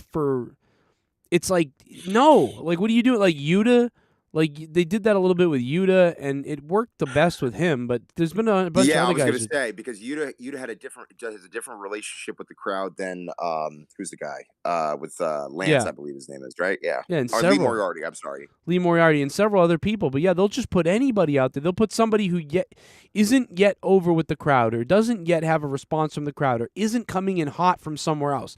Like if you were adding like somebody from WWE was coming to AEW, like Aleister Black was coming, and I know that already happened, but Aleister Black is coming over from WWE. You'd want to put him, maybe debut him as somebody who's coming out to stand up to the champion or something like that, because that says we're not just taking Aleister Black and doing that over here now. We're putting him. He's a major player. He's important.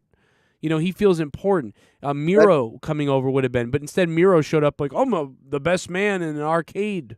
Like, okay. Builds on what I've talked about for quite some time is that AEW could certainly benefit from some vignettes. Somebody's coming, even if you're in negotiations. Hold off on debuting them, but get some promo, get something to build up anticipation. And they did that a little bit with people like Moxley, and the last person I think was Ruby. But I mean, and again, you can do the vignettes without actually saying who the person is. That's something that AEW doesn't do all the time. A lot of times they've done vignettes and you know who it is.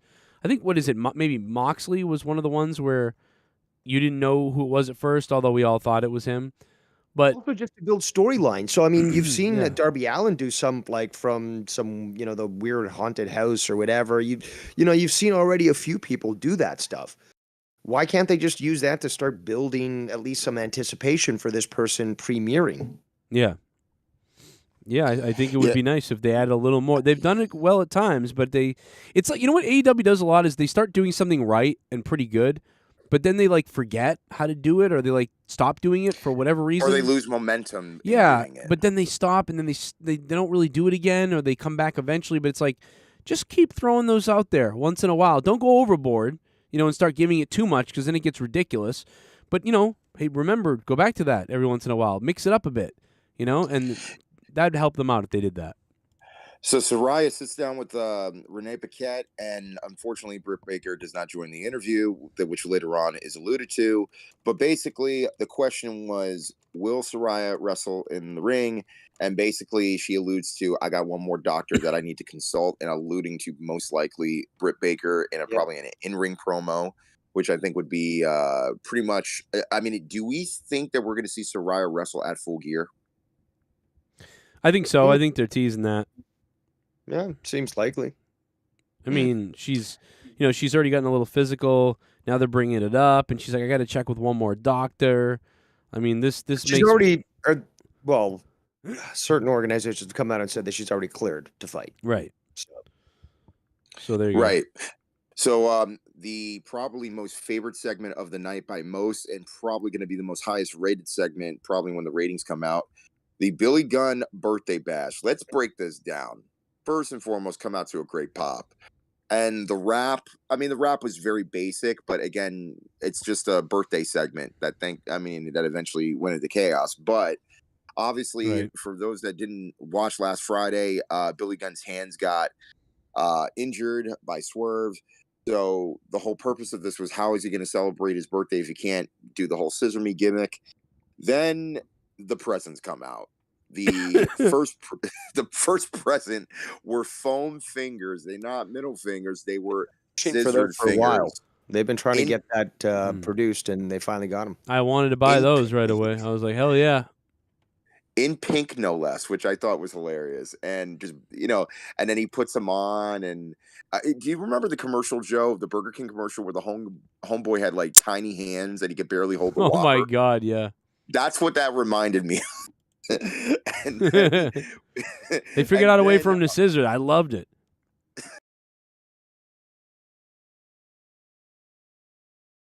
No problem, brother. We got it. But Dave, and then the second present, well, right before that, I believe, they go into the crowd, and this little girl, I got the scissors, which I thought was very nice. You know what I mean? And the second present, if I believe I have this in my notes here. Sorry if I'm slogging along.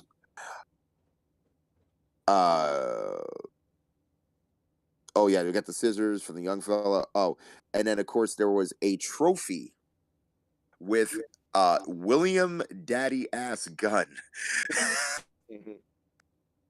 And the daddy, the DY, was like, I think it was like pink crayon or like a pink marker or something like that. Awesome. Great segment.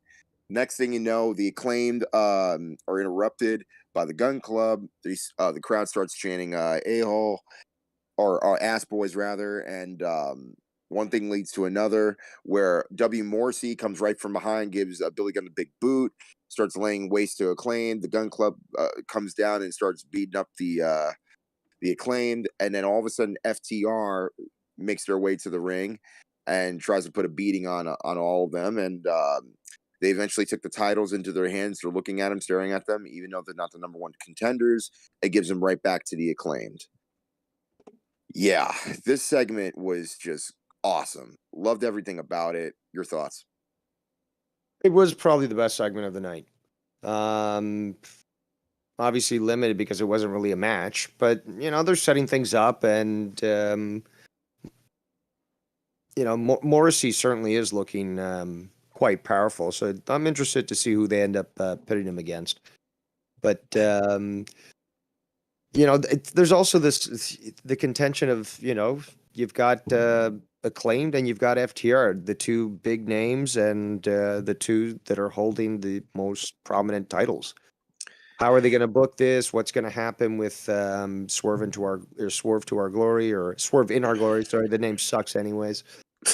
And yeah, I guess. Well, they did appear in that backstage segment, but it was okay. It was the best of the night, I guess. But was it their best segment? No, but was it the best of the night? Yes, absolutely. This is and another thing, David, and you brought this up briefly, was that you got two babyface tag teams, and how do you work that in? But then the other aspect is again, you had Jade tonight going up against a heel, and just this past Monday on Raw, you had Seth versus Austin Theory. Both of them are heels, but yet Seth was the one that was getting, the cheers, as well as Jade tonight was getting the cheers. So, and again, where you're blurring the line between baby faces and heels and good versus evil and all that stuff, it only goes so far, especially since that, again, the booking of this, booking is heel on heel or even babyface on babyface is already difficult in itself. And normally in the long term doesn't make any sense. But, who knows? We'll see what happens. But next segment, Britt Baker is backstage with Tony Schiavone. Basically says, I didn't have to, be in the same room with Saraya with that interview. We do things on my time. And both women just want to fight. So they're challenging any two women on Rampage. Then we follow into the Ring of Honor World Heavyweight title match, which actually I was looking forward to. Because originally I thought last week, could they put Joe in there, even though he's within another storyline? But they'll probably save that match for later down the road. Yeah, because I thought that too, is that who would Jericho pick, or who would come out for Jericho? And I saw already that Samoa Joe was on the card, so I knew that he wasn't going to be the one that was going to face him. So I was curious as to who was going to face Jericho. Well, we found out who, and apparently this was a surprise to many because it was Mr. Boom Boom. Colt You should have heard Cabana. me. I heard the music play. I'm like, hold on, Colt Cabana? And then he comes out. I'm like, oh. Well, Now I let's didn't expect that. Yeah, let's pause. I would certainly say it was underwhelming. I mean, you could have technically picked a lot of different people that were former champions, and they got Colt Cabana. But it could be like Joe was saying about, trying to put a fuck you out to Punk, or at least to say, okay, now that he's gone, we can have Colt Cabana back on AEW, and he is associated with ROH, so it's appropriate to have him here. Well, let's talk about that real quick. Let's pause for the cause real quick, because if you saw Colt Cabana's eyes, he was crying legitimately, and that he was happy that he was back in the scenario, even though that he wasn't necessarily on AEW TV and was mainly going to be within Ring of Honor, which is a smart move in a lot of ways. People still don't get that. It was nice to see it, but again, you can't help but know that in some way, this is a sticking to Punk in some way. Maybe not a direct statement, But basically, especially after the reports that when Jericho that night said to Punk himself, "You're a disgrace to this dressing room." So the idea, like, okay, you're going to talk about Colt Cabana. All right, we're going to bring him out on TV at this point in time. But the other aspect of it was, I don't understand still why Punk even brought up Colt Cabana's business, even though that he doesn't like to hear about wrestling journalists who, by the way, only get so much as reported to what actually is real and what isn't real. You know, as far as like, you know, testimonies from people in the back, which, by the way, is very limited. And I hate that stuff when it's only very limited information, when people don't know the whole story and are not a part of it. But then, you know, the idea that Colt Cabana, you know, and again, Punk says, "Oh, we haven't been friends in 10 years." Well, again, you did the podcast with them, and yes, you guys were sued, and yes, you had the counter suit because you need to get your money back after the doctor sued both of y'all for the podcast. So again, to each his own, but I thought the match was decent enough. It wasn't like, you know, the best Colt Cabana match. It wasn't the best Chris Jericho match. It was just a very simple, hey, I'm a babyface. Hey, I'm a heel. I'm going to get screwed out of this title finish. And yeah, that was it, really. Unimpressive, in my opinion. Could have been better. Yeah, but and again, I'm happy for Colt that he had that moment of just being, hey, man, you know, I got to do what I got to do, and you know, still be in this crazy business called wrestling. And regardless of whether or not Punk and Colt Cabana ever met an offense, I mean, that's anybody's guess, but I don't think it really matters at this point anymore because, again, Punk is not here even after the fact that he's injured, and people are still debating whether or not he's going to stay or not. At this point right now, I just don't care. I care about what's happening right on my TV. Because ultimately, I'm not going to put any more thought into what's going to happen, what's not going to happen, because ultimately it doesn't do us fans any favor, especially when we were holding on to a prayer whether or not he would even come back after a 7-year absence. But nonetheless, Jericho wins. And, you know, again, Jericho... comment by Jericho that he could kick Lamar Jackson's ass. Oh yeah, I forgot about that. Oh my god! And then even the commentary was just like, "Hey, he can't even look him in the eye." So then the JAS tried to jump the ring announcer Castagnoli. No, I'm sorry, what's his name? Ian Riccaboni. I'm sorry, Ian Riccaboni. And Claudio then comes out and tries to save Riccaboni. And then the rest of the Blackpool Combat Club starts coming out, and then the fans are just chanting, "Let them fight, let them fight." Hey, let me back up real quickly because I just wanted to mention this because I heard you guys while I was going upstairs to grab my hot tea so I could stop coughing. How hot? It's very hot. It's so hot I won't be able to drink it for a few minutes. In fact, we might be off the air by the time I drink it. But here's the thing. What do you think of Lamar? Because when they came in there, the crowd was completely distracted chanting for Lamar, and I was like, what the fuck's going on? I didn't know what was happening, and it was just Lamar, and he looked kind of like he was embarrassed, like he was. He was embarrassed. Yeah, like fuck, I took. I don't know why. Whether it's the crowd, he doesn't like crowds, or he just feels like I just distracted. The show's going on. No, it was basically one of those things where if you're caught off guard and you didn't see it coming, of course you're not going to be like, you have the option to acknowledge it or not, and he wouldn't. So right, Well, I mean, he seemed low key coming to his seat when they were all cheering for him, but also low key once they mentioned him, and he was like, But yeah, it would have been funny if he played into that. See, he should have been thinking about money. He should have been like, oh, I can make more money because when they said like, I'll kick your ass, I'll kick Lamar Jackson's ass.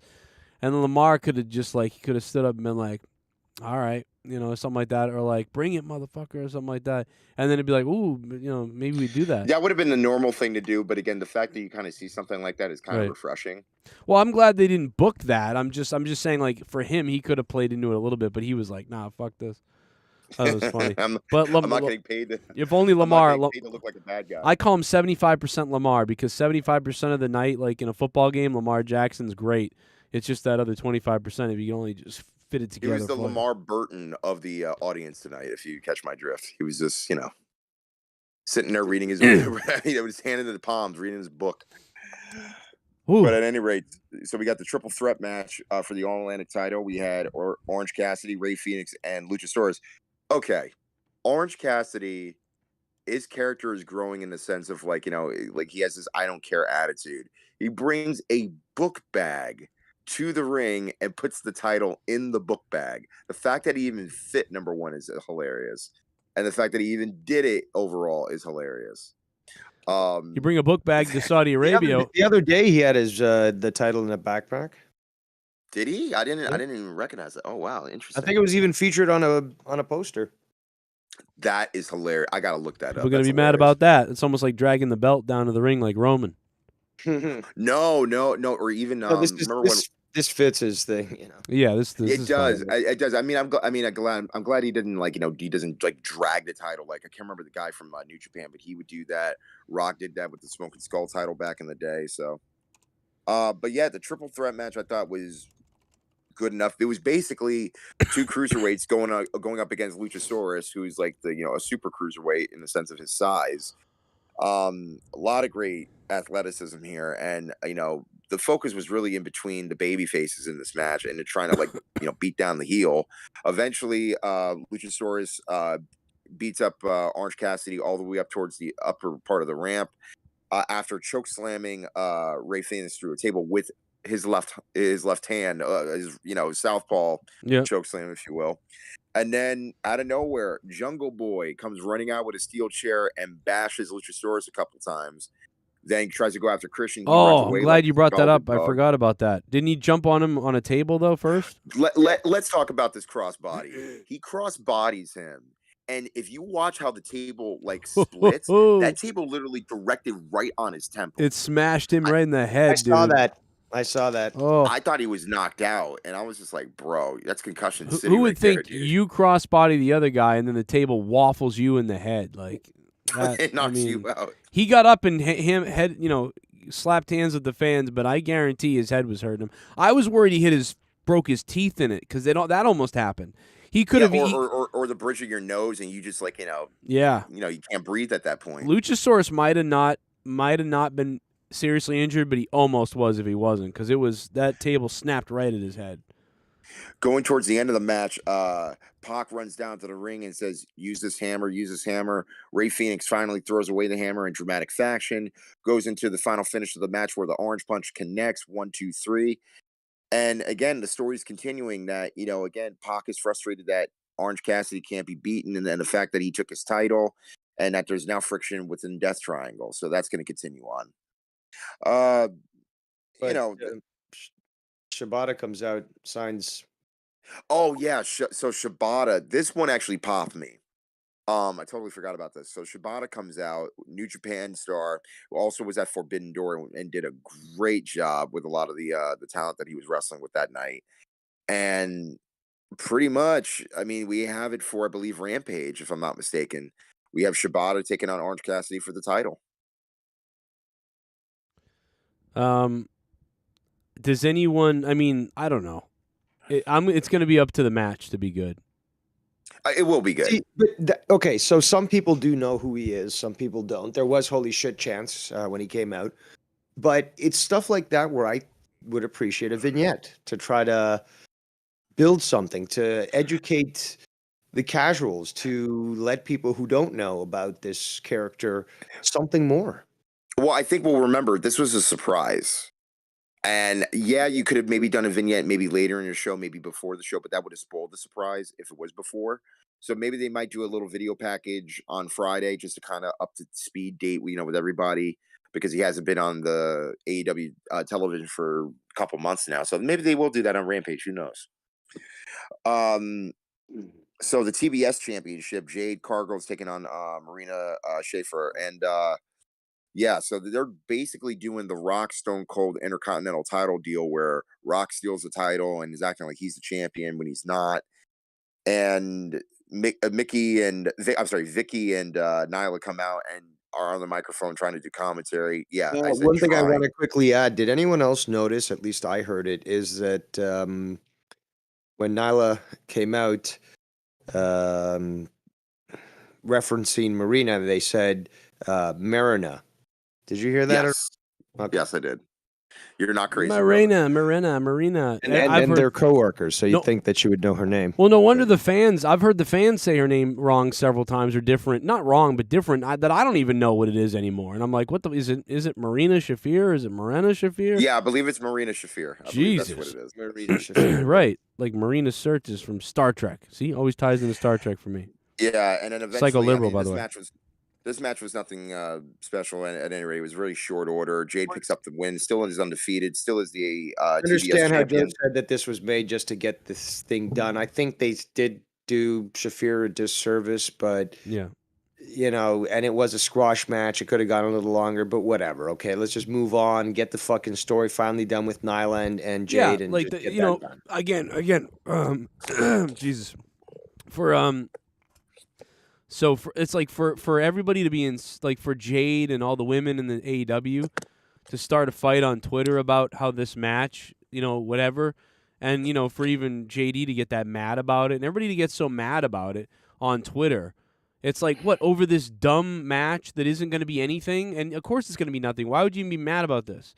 You know, it's like, okay, I know the match looks stupid, but it's Yeah, honestly, 6 minutes at of the this show. point right now, Talking about me?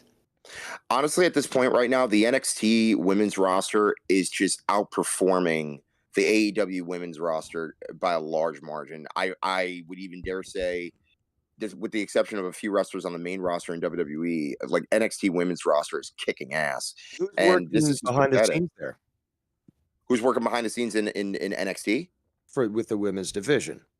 in the women's division? Probably who are the HBK or producers there? yeah, Well, they do have a woman over there working with them too, but I forget. They who have it is. several. Yeah, there's several, but HBK, yeah, he is the head honcho, but there are a few number of women coaches that are there that are. That's what I'm talking about. Who does AEW have? Not as much. I know Molly Holly is or whatever is there somewhere, but I think she might not be in NXT though. She might actually be on the main roster. As a producer? Yeah, or with the women. I forget. God damn it! Who is it down there? Isn't it Jordan? Who's it's either Jordan or Hurricane that's working with the women normally up there. But as far as AEW, yeah, I mean we have Malenko, we have Jerry Lynn, we have I mean we have Mark Henry, Big Show to a degree, but like you know who else? Yeah, I mean, isn't Kenny Omega still got a big part of the women's division now that he's not around? I mean, someone else is. Well, especially with the international talent, yes, especially like the Japanese people that he negotiates with, yeah. Serena Deeb is somebody that can be that person if she's not kind of a player coach right now. I think she will be eventually, and she's just yes. Thank you, valuable meow meow. Santana Garrett is the one. Santana Garrett's been there for I think 8 years now, and with the women, I believe. That's what it is. I'm sorry. Thank you.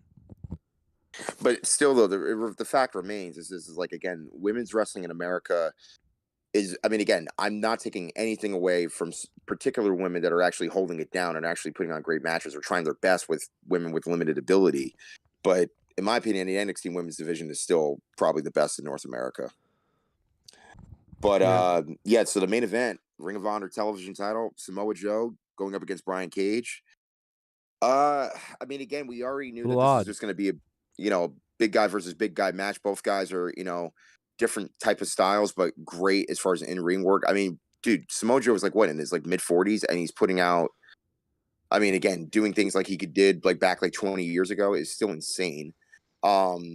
And obviously the finish was just a simple, finish. Just go for Joe going for the submission choke. Oh my God, I'm so sorry, guys, to stop again. We are so retarded, man.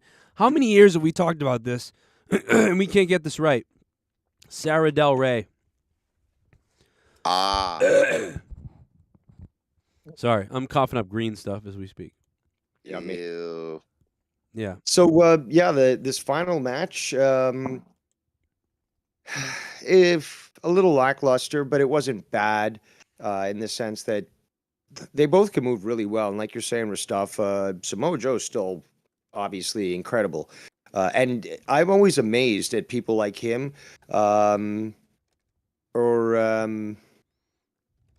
like Hobbs, for example, Powerhouse Hobbs, how well they move. Even Keith Lee, how well they move despite being how big they are. Yeah, I mean, Brian Cage, I mean, again, I'm not going to take anything away from him either because, again, Brian, I mean, as a specimen for what he can do, it's just a shame how wasted he is over the past couple of years. I mean, even when he was in Impact, even when he was in Impact, he was still doing great work. But again, it wasn't seen by a large audience. And it's unfortunate that here's a guy that is, I don't know how long he's been in the business, but quite a long time. And yet he's still where he's at. And it's a shame. I mean, I also know that he's, yeah, with love. I mean, he's in Ring of Honor also. But I would just love to book like the big men in AEW because I know I could find a role for Brian Cage and make it quite enticing and entertaining. And yeah, they've got some big guys that have that move incredible considering their size. Oh yeah, or the Murder Hawk Monster himself. I mean, like him. Oh, I'm gonna leave this briefcase right. Oh shit. I'm gonna leave this briefcase right here. She's back again, making this big woman run with the one on cocaine next door. It's Allison Tuckwa. The donation. Son, run, you fat bitch. Run, lovely run, you fat bitch. Run, she made this donation when we were talking about the Saudi show. You fat bitch. Right? Yeah, this is the Saudi show. This is the replay. Run, you fucking fat bitch. The Powerball is at 1.3 billion. Oh my God. When's the drawing? Friday? I'm gonna buy a ticket. All right. It's Creed is good, apparently.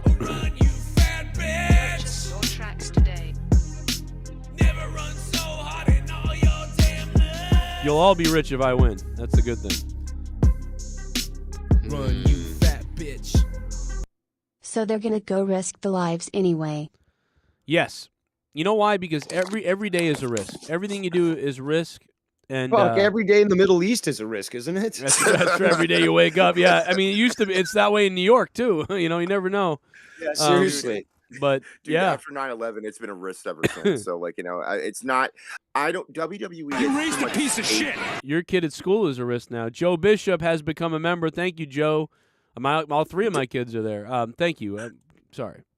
No. It's fine. WWE has too much stock right now in Saudi Arabia and their deal. They're not going to turn back and like cancel or postpone. There's just no way. Especially days in advance. Are you kidding me? What if Saudi Arabia asked for Vince to be there? Oh God! No Can you chance. imagine the prince is like, I want Vince. But at any rate, so yeah, we're talking about Brian Cage and the various big guys that they could potentially use. I mean, again, when Ring of Honor comes up with their television taping, which will most likely be in 2023, there's going to be room for a lot of improvement for a lot of guys that can showcase what they can do and improve a lot. And I think, honestly, if given the right people to work with and improve their mic skills and become even more valuable, bro, I mean, the possibilities are endless, especially since that they're also going to bring in a lot of new talent, especially from their developmental system, which is going to be great as well. But nonetheless, overall feel of the main event before we get into the ending of the match.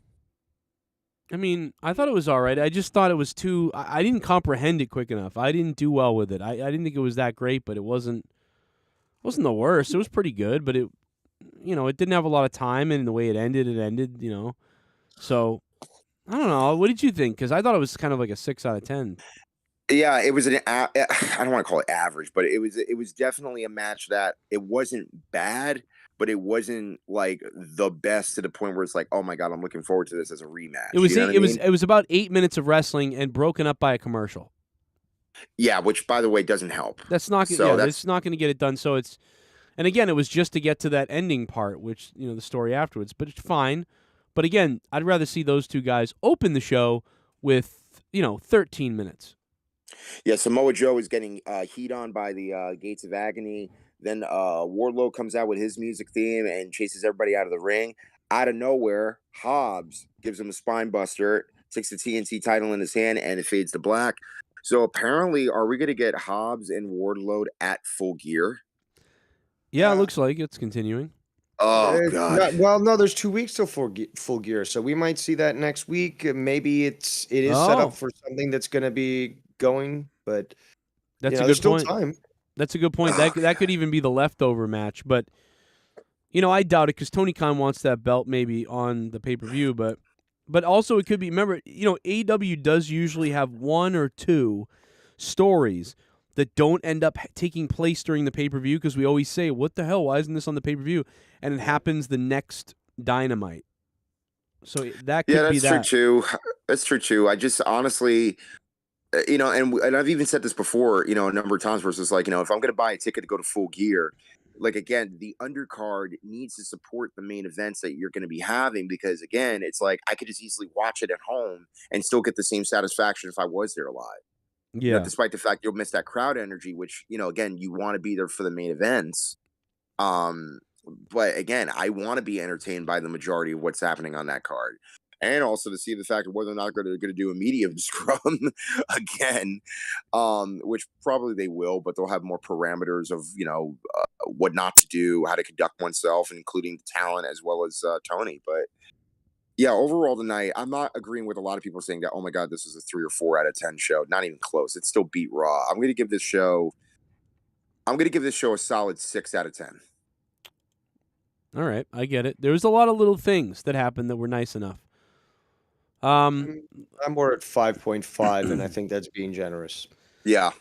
Yeah, I think that's more what I'm at. I was even going to give it a 5, I thought. But, the more I think about some of the little things they tried to do, and even the end, they have a main event, but it really doesn't matter. They're telling some other story. I'll say it. I think it was smart to get Rick Ross there. Obviously, Yes. connections with Swerve. And it's always good to bring in eyes that are not, regulars, that are casuals. You've got Tyson this Friday for Rampage. I would say bring back Rick Ross.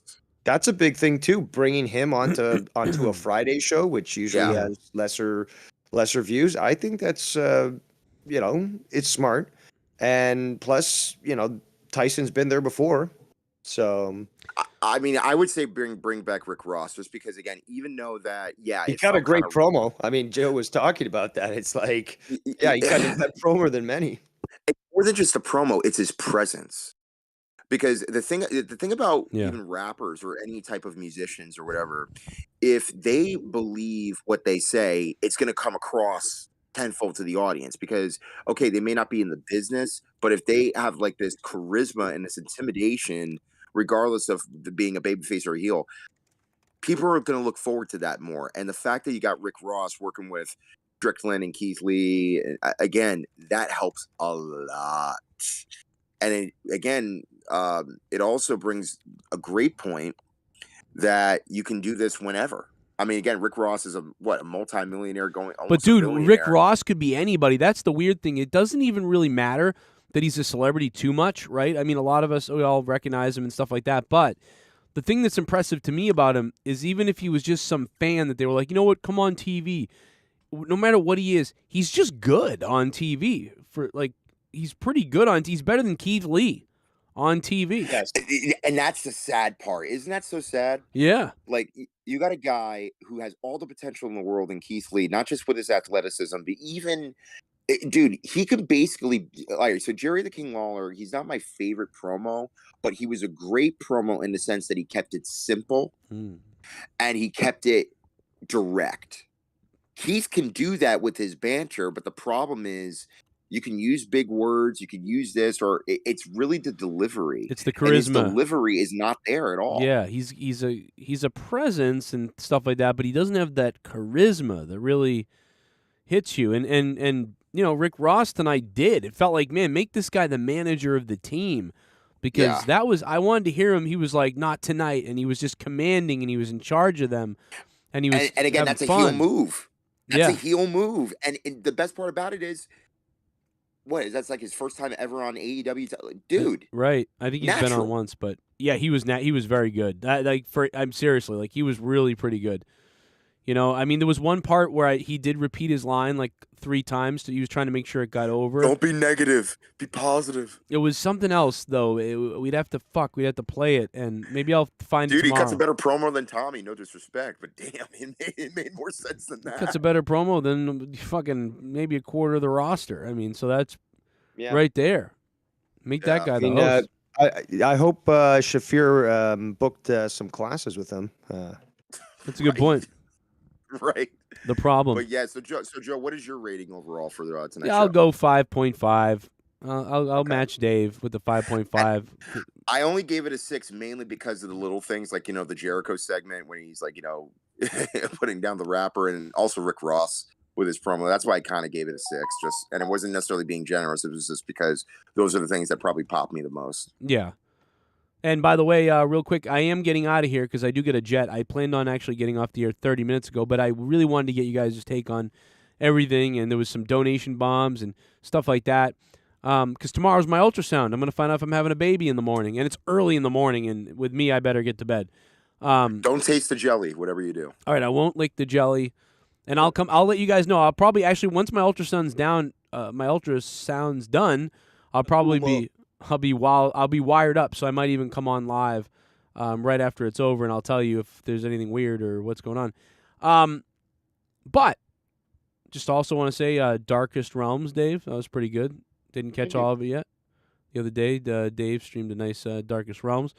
If you're missing the Final Frontier news and that sort of thing, and what we talked about the other day, the ghost story stuff, that was really good on Dave's channel. Check that out. The Devious Dave Rose. And Rastafa, anything else you want to say, Rastafa, before we get the fuck out of here? Get weird. Get weird. Anything you want to say, Dave? Hope everything goes well for you tomorrow. Yeah, I'll let dude, you know. Seriously. I'll let you know. Yeah. And you know what? I sent you that email, Dave, that I was watching Deep Space Nine. I was like, I'm actually... And we should have some good debates as to that, because I have gripes with DS9. I used to hate it.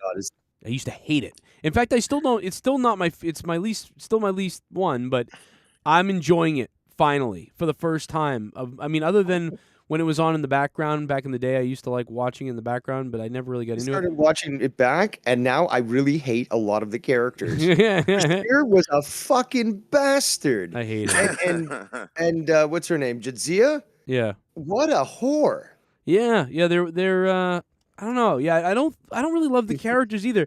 I think I like the atmosphere of the show is what it is. Like, I love that it feels the like atmosphere, the visuals, but you know what? Yeah. Quark is probably the most trustworthy of them all. Yeah. And even fucking was it Odo would be willing to betray fucking Kira, you know? I just watched the episode where Quirk wanted to die or something, so he wanted to be killed by Odo or whatever, and that was cracking me up, dude. I thought that was pretty good. And also, once Worf comes on, then you like that he's there, and O'Brien's good. It's probably O'Brien and Cisco are like.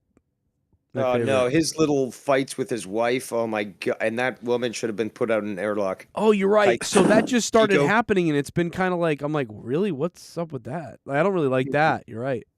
Speaking we of really which, need to go back and discuss rewatching this in our older age, but yeah. Well, I mean, we're already kind of there, but that's Yeah, we're a another good story for point. another Yeah, day. I could find out I'm but- dead.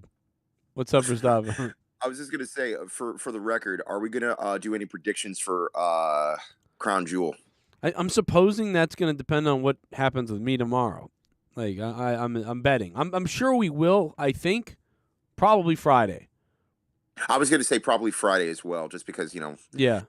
we still also. Don't Oh, even the know. other I mean, thing again, too is, can you tell me what? All right, so my daughter has state championship competition, and it's on Saturday, and I'm going to it because it's the only one I'll be able to see, and it's like the big one. So what time is Crown Jewel? I think it's at 2 p.m. Eastern. Okay. Really? So- I thought because normally they do it at like noon, but I could be wrong. Let me about that, too. quickly check and Yeah, I'm about to do that too.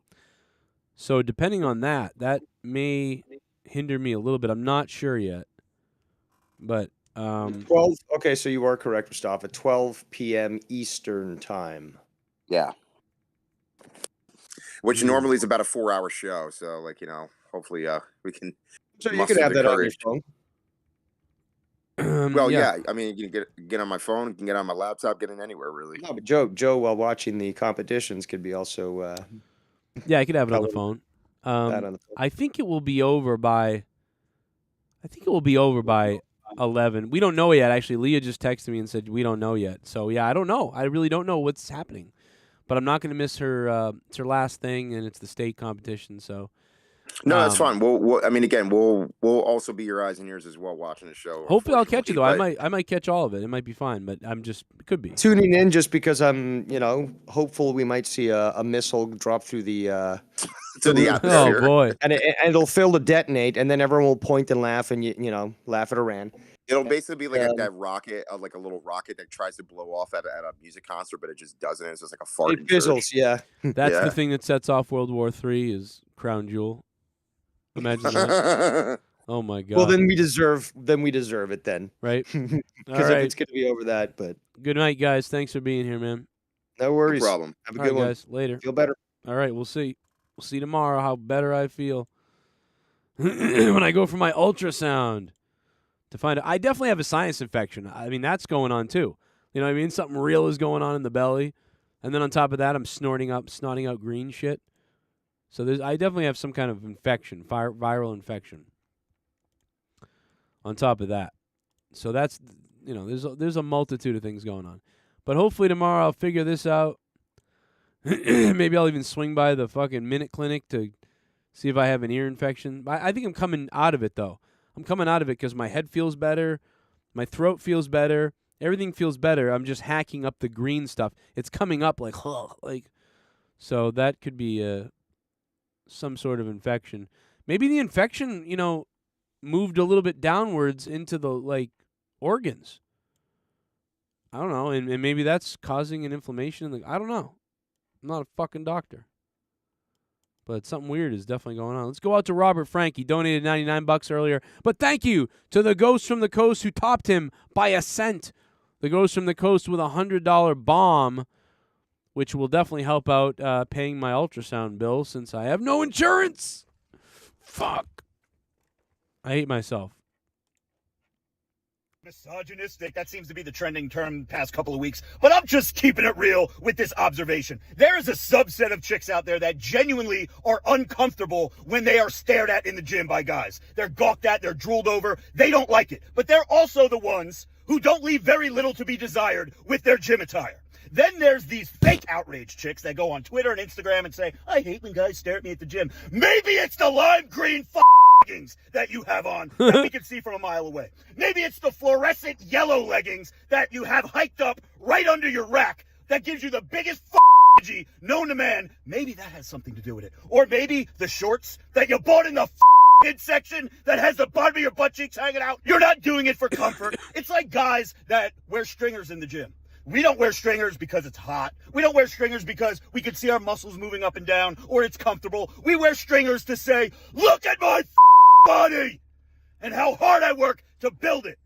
The reason you're wearing these leggings is for attention. You are saying, look at my big, fat, juicy ass. And I applaud you. I speak for 99% of the bros out there. We got no problem whatsoever with what you're wearing. But you can't complain about it. If you don't want to be looked at, wear a nose suit. Nothing better than Robert Frank. When you're feeling down, jerk off to that. I'm Joe Cronin. Hit that sub button if you're new. We'll see you hopefully tomorrow. It depends on my doctor's visits tomorrow. I'll see you then. Keep it hard. Thank you to everybody who donated tonight, man, and supported the channel. And became a patron again on patreon.com/Joe Cronin Show. Allison Tuckwab. Udoka loves Brooklyn women. The Ghost from the Coast. Jarrett Sting, God help us. Robert Frank. Blair Eliason. Jeremiah McCockring. DWELSH. The Soundwave 92. And Joe, thank you for coming a member. Everybody else, click that like button. We'll see you maybe tomorrow. Maybe tomorrow afternoon if news is good for me. Maybe even if it's bad. I don't know. We'll see you tomorrow afternoon, and then we'll see about the weekend. Hopefully Friday night we'll be monetized this. And hopefully Saturday will be Crown Jewel. And everything will be good. We'll catch you then.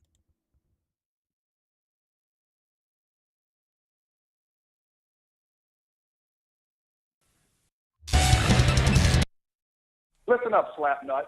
This is the king of the mountain, Jeff Jarrett, the founder and CEO of Global Force Wrestling. And you're listening to The Joe Cronin Show.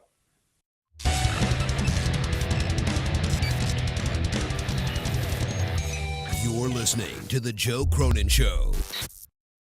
All right, what's up, wrestling fans? Welcome back to the Joe Cronin Show. I'm here with, very honored to have Jeff Jarrett, the owner of Global Force Wrestling. Really are. We're excited. We're amped. Pardon the pun, but we are. We're pumped up to get our champions crowned and move into the next phase. But Las Vegas is in for a special night on the 23rd. All right. Well, Hey, I had a great conversation with Jarrett back in the day, and he was a wonderful guest. Gave us a lot of good things. We had a lot of fun. Go listen to that if you'd like to. And throw back. We'll see you tomorrow.